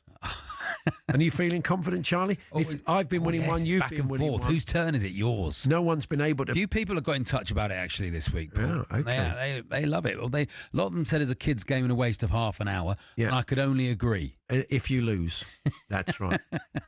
So that's coming up very shortly. Roy the Farnborough fan. Oh yeah, came up to me last night and said, "Enjoy the birthday spread. Good luck tomorrow." Yes, there we are. But he was enjoying the game, even though they were 3-0 down at the time. You saw Talkie beat Farnborough last night, and I mentioned Steve Baker, the Farnborough coach. He said just before kick-off last night, he just sent me a message. I was approached by Charlie, shook my hand, said, "Oh, hi, Steve. Hope your teams lose." 2 minutes later, we were 1-0 down. Yeah. I'm sure I heard him shout, "Eat it." Yeah. Do I get an assist? He says, "I'm definitely Team Hawksbee in the birthday spread today." So there we are. Oh, well, good luck. Thank you, Steve. Commiserations. Thanks for the 3 points. Yeah, birthday spread coming up after the news headlines.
Boxing. It's a sport that makes multi-millionaires out of the world's best fighters, but it's not as flush with cash as you'd think. We all see how much the likes of Tyson Fury or Canelo Alvarez make every fight, but that's not the case for those just starting out, or those who aren't even at that level. For example, if you've just turned pro and don't have a promoter, you have to sell your own tickets, cover the cost of the venue yourself, and pay the taxman at the end of it. You might not even break even, but if you do, you're looking at 5 to 10 grand max. A mid-tier fighter might make more like 10 to 50 grand, but you still have to give up half of that in costs. So unless you're fighting for a world title, it's tough to make money. One potential way of doing it, though, is being a journeyman. Here's former European champion talkSPORT's Spencer Oliver explaining how that could work. They want to fight every week, and they can be going in against the prospects, so they can demand good money, and they might be demanding like 5 grand, 10 grand for a 6-rounder or something, because they're going in with a prospect. He gets through that, the journeyman gets through that fight, and he can fight again next week. I mean, even so, it's not much, and you're getting punched in the face for a job. It's only really at the top level, i.e. fighting for titles, where you're earning up to 6 figures and can afford a diamond chain or that Ferrari. So boxing isn't a sport that allows you to retire at 40 and live a life of luxury. Much like a lot of other sports and jobs in general, it takes an awful lot of luck quite early in your career to really make it worth your while.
You have less than half an hour to enter the biggest competition we have ever brought you here on talkSPORT. 4 p.m. today, the lines close.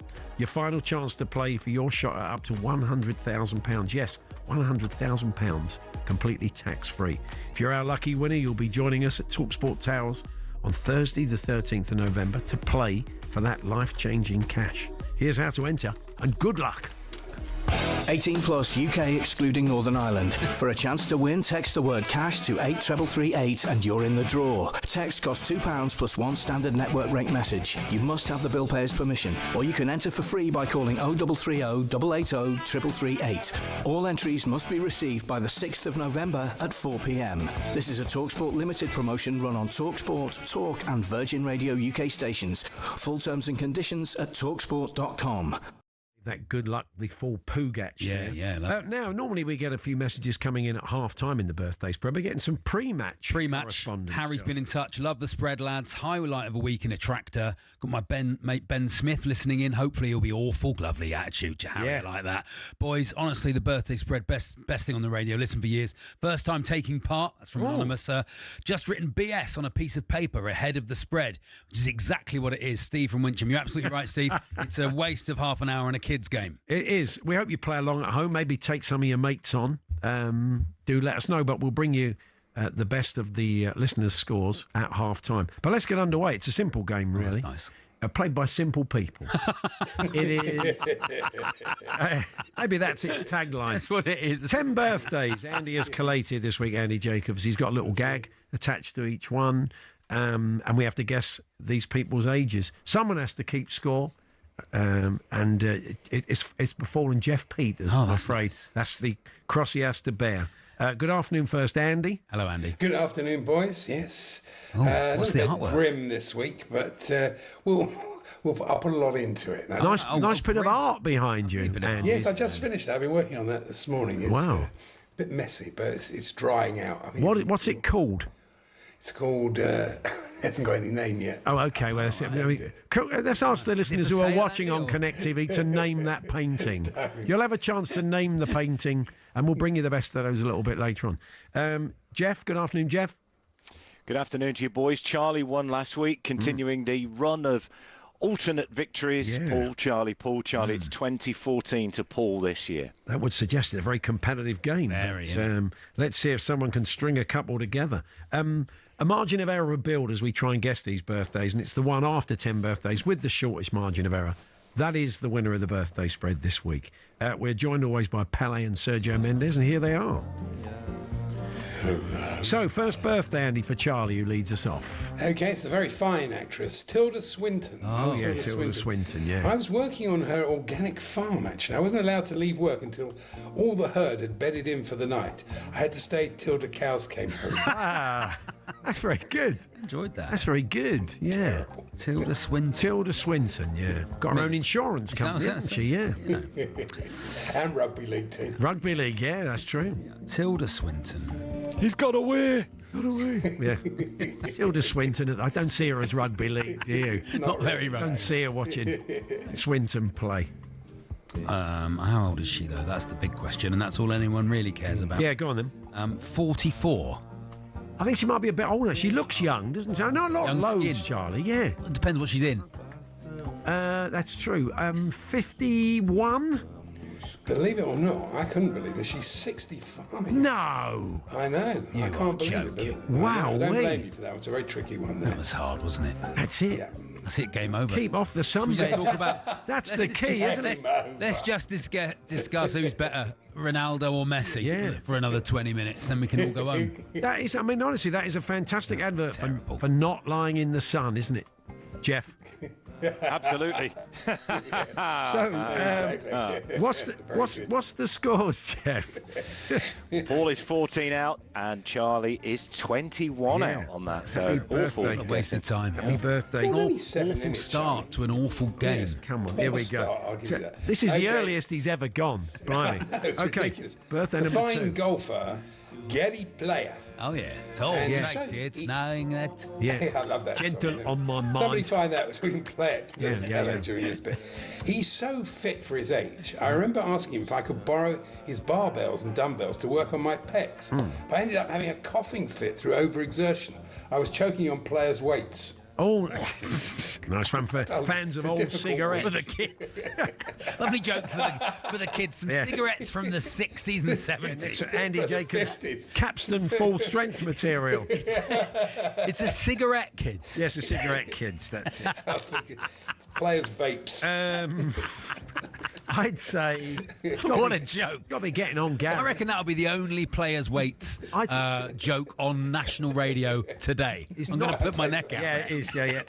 He's not quite 90. Dignified as a joke. 80. What is he, about 86, Gary? He's got to be 80. He doesn't look it. He's like Tilda Swinton. 86, I'm going with. Tilda Swinton, is she really 65? She's 86, Tilda Swinton. No, she's not. What are you going for, Gary Absolutely Player? Done. Gary Player, 89.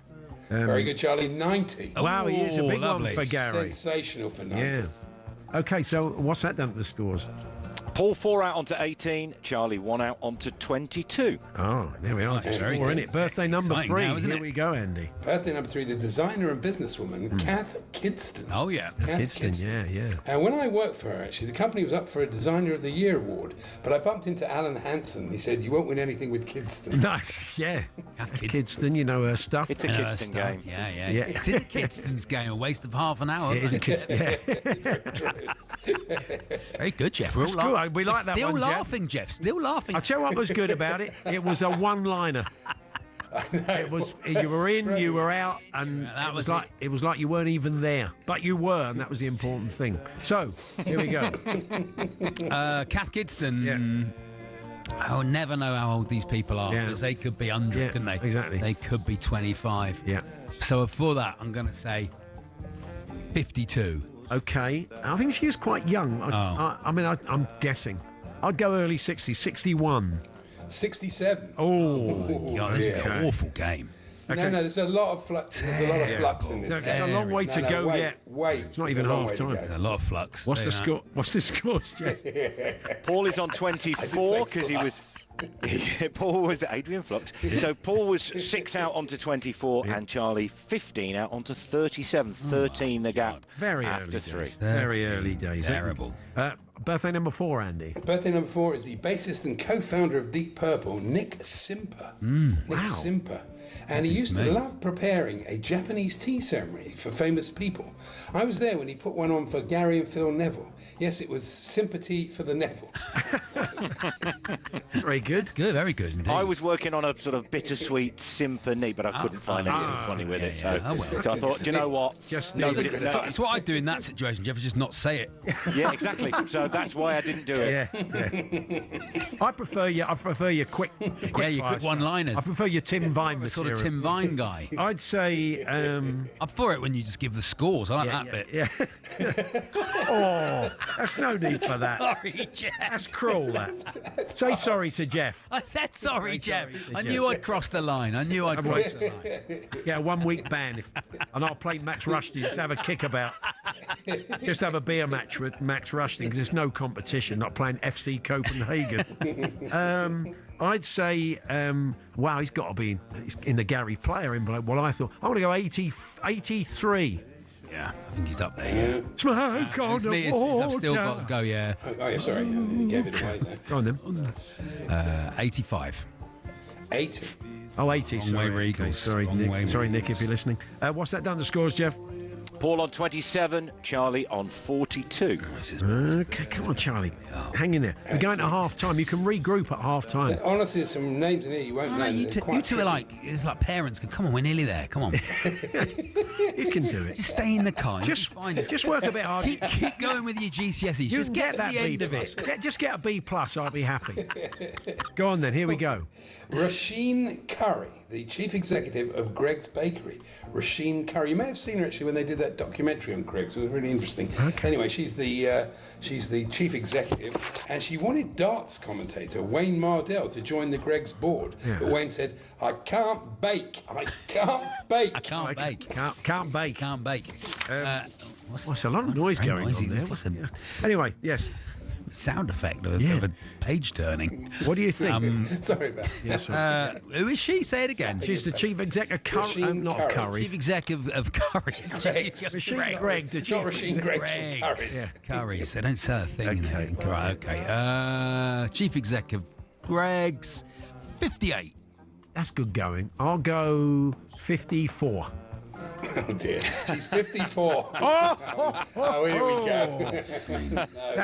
That's free vegan sausage rolls for the rest of my life. It's unbelievable. I don't know why anyone listens. What's the score? As we go into half? Paul in Greg's this morning on the way. Yeah. She was in one of the shops. Yeah. Paul's friends with her. Yeah. Paul, I'm not sure that you'll be getting free bits and pieces from there just by guessing her age correctly. No, if you're not that's 10 years off. Yeah, I think you'd have had free coffees for the rest of your life. I cared more about the game than I did the sausage roll. Jeff's some kind of a player, you see. Yeah, so he knows how to. She doesn't look it. Knows how to woo the ladies in Greg's. In an effort to get steak bakes delivered, she doesn't look it. So what's the scores, Jeff? Direct hit for Paul stays on 27. Charlie 4 out onto 46. So 19 is the gap at the halfway stage of the greatest half hour of the week. No one's enjoying it. Bigger margins have been made up in this game by you. Jokes are particularly poor this week. By you in recent weeks. They are, though. They're bad. They're bad. So anyway, I'll try and pick him up. I'm playing him. I have to try and pick him up at half time. Apparently there's a You were player... 20, Charlie, you were 20 behind with 1 to go about 3 weeks ago. There was a player... I must come to one of your gigs, Charlie, sit in the front row going, the jokes are really bad, honestly. This is bad. What is this? Let us know how you're getting on. talksport.com/H&J. Text to 81089. Tweet to TSH&J. Second half coming up shortly. We're here with Toolstation. Don't forget there are unmissable Milwaukee deals. Shop in store or online or on the app. Next up, Toolstation.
It's knowing that your door is always open and your path is free to walk. He did what? That's right. Gary Player there. Happy 90th birthday to Gary. Yeah. Do you want some feedback while we're waiting? Having a mare on 45. It's a stupid kids game. That's Fraser in Glasgow. Charlie's beating me by 26. I don't know why I bothered. Jack the Chelsea fan. I'm on 32. Waste of half an hour in everyone's time. Come on, Forrest. Yeah. Anthony is 62 out. He's having a terrible time. Only 4 out until Tilda Swinton. Direct hit on Gary Player. Eat it, he says. Well played. There we are. Very, very good indeed. And if you want to find that album, Gary Player Sings, they're all on there, all the classics sung in an incredibly strong South African accent, including the one you heard there, Gentle on My Mind. Yeah. Andrew in Basingstoke says, terrible game, just rubbish. It's for kids, plus 35, my score, not my age, better things to do. Let's get underway with the second half then. Is everyone hating it as much as I Just want to say, Charlie being on 46. In April 2021, Max was on, I know I shouldn't compare you to Max, obviously, but he was on 49 at the halfway stage twice in that month. But even worse, he was on 65. At half time. Paul was actually on 50 that game. See? It can be done. Yeah, it can happen. Let's just keep patronising. I feel like you might need a hobby, Jeff. Here we... See, I think we're all team. We're all becoming Team Jeff the way this is going. I need a holiday. Yeah. Another holiday. Yeah. Back to 50. Remember Tilda, Jeff. Right, let's go. Come on, let's play this game. Okay, quick. We've only got 5 minutes left. Take it away. Okay, Here we go. Okay, it's a fine actor, Michael Kitchen. Michael Kitchen. He used to come into our menswear shop and always asked to be served by me because he knew whatever I suggested fitted Kitchen. That's nice. Not always in the kitchen at parties. You didn't go down that route. Has it been a year? I'm always in Michael Kitchen at parties. No, not that. No, not That's those not- sorts of not- that's parties. not my line. Different sort of thing. Michael Kitchen. Hope not. I'd say he's about 76. 76. What do you reckon? 75. 75. Oh, good stuff. Spot on. Charlie. One chipped off. There we are. So what's Is that he- done to the scores? Are you sure, Andy? Yeah. Oh. Isn't he? Oh, now. Isn't he? No? Topping the Oh, scores no, now. 77, sorry. 77. I wrote down 75 on my That was like VAR. Jeff's VAR. 175. For the birthday spread, he sent him to the screen. Then Andy to the screen. Are you sure? So what's... Incorrect scoring. What's it? Yeah. Okay, Overturned. Dennis Wise, 5 points. So Paul 1 out onto 28 and Charlie 2 out onto 48. 20 the gap, 4 to go. Here we go then. Okay. Keep broadcasting, Andy. Okay, Olympic silver medalist from 1984 in the 3,000 metres, the great Wendy Sly. Oh, yeah. Wendy Sly. And she's very friendly with the wife and kids of Sean Dyche's assistant at Forest. It's always great to see Sly and the family Steve Stone. Yes. Nice. 84, you say, yes? I'm going to say she is 67. 69. 66. Oh, this is going well. Okay. So ding-dong do this. Right. Okay. Jeff. So Charlie has pulled 2 back there. Paul 31. Charlie 50. No, hang on. No, no, 49. Sorry, Charlie 49. Yeah. 49 So versus 18 the gap. Yeah. Lovely. One job. Well, I've got one job and it's been terrible this week. Okay. Anyway, here we Back to go. It's the chairman of the UK Government Investments for Imperial College London, Vindy Banger. Oh, yeah. Vindy Banger. And he's from a very large family. Yeah. And when he comes to our disco with them, they fill the floor. Yes, everyone's a banger. Yeah, Vindy, what does Vindy Banger do? Yes, I'd like to hear that one again. What does Vindy do? It's explosive. Vindy Vindy. Chairman of UK Government Investments. Yeah. For Imperial Vindy College Banger. London. Vindy Banger. Sure it's a bloke? Okay. I'm not, actually. Okay. 50. Sorry, Vindy, if you're listening and you're not a bloke. 59. That's not much of an apology. That's not much of an apology. Bit of an empty apology. Still laughed at your name for 5 minutes, and now we're apologising. 59, Charlie. 65. 71. Okay. Right. Game Okay. on. Game Okay. on. I'll put mate. it to you. Okay, mate. Okay, mate. Okay. Vindy Banger is a man, Yeah, okay. by the way. Paul 12 out onto 43, Charlie 6 out onto 55. The gap is cut to 12. 12. Talking about Mike Parry, I spent about half an hour trying to make John Pienaar work to serve Pienaars, but it didn't work. Packet of Pienaars to yourself. Okay. What sort of Pienaars do you serve? Times are pressing. Birthday nothing. Okay. It's the former Bishop of Liverpool. Grow up, everyone. The Right Reverend Paul Bayes. Oh, yeah. Paul Bayes.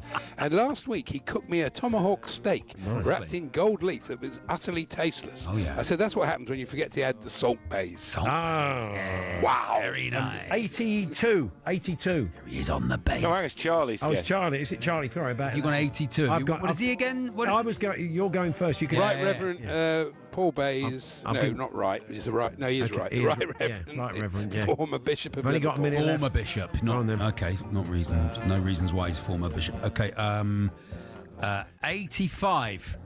Oh no, 72. You said 82. I went high, yeah. So we're going to the last one with just seconds left of the game. What, Jeff? Oh dear. Paul 53, Charlie 68. 15 in it, 1 to go. So 16 either way for Charlie. Here we go then. Oh dear. Okay, it's the judge and anti-apartheid lawyer, Sir Sidney Kentridge. Okay. Sir Sidney Kentridge. He was a fine cricketer for Nottinghamshire, actually, but his career was hampered by only being available for home games. There was a young man named Kentridge who played all his cricket at Trentbridge. Oh, that's nice. That's good. Go on, Jeff. Finish it off. I'm going to go. Yeah. I'm going to. And then what happened? He hit me for 6. Exactly. You're getting me in trouble. Look at the time. 80. What am I at? 15. 60. You got to be 16. Yeah, 96. Well, in fact, stolen at the death. He's 103. Baker! The people's favourite. 2 in a row. Eat it. The alternate Back to back. has gone. Back to back. Charlie Baker, well done. Said it couldn't be done. Well done. Wow. Congratulations. Well, I played well, Paul. You never doubted it, did you? Superb jokes. You were always in it and you never doubted you could come back. I never gave up. You never gave up. Never gave up. That's the key to you. It's the go get it lifestyle. It is. Go get it. You should write a kind of self-help book. Never give up. Never go down the well. That's us. Thank you, Jeff. We'll catch up with you next week. Cheers, boys. Thank you, Andy. I'll see you tomorrow. Yeah, see you tomorrow. And thank you, Charlie. You're back Saturday with Max. Back with Max on Saturday and 2 till 6 on Virgin Radio. We got to go. Adi Oladipo's in for Andy Goldstein alongside Benty on Drive.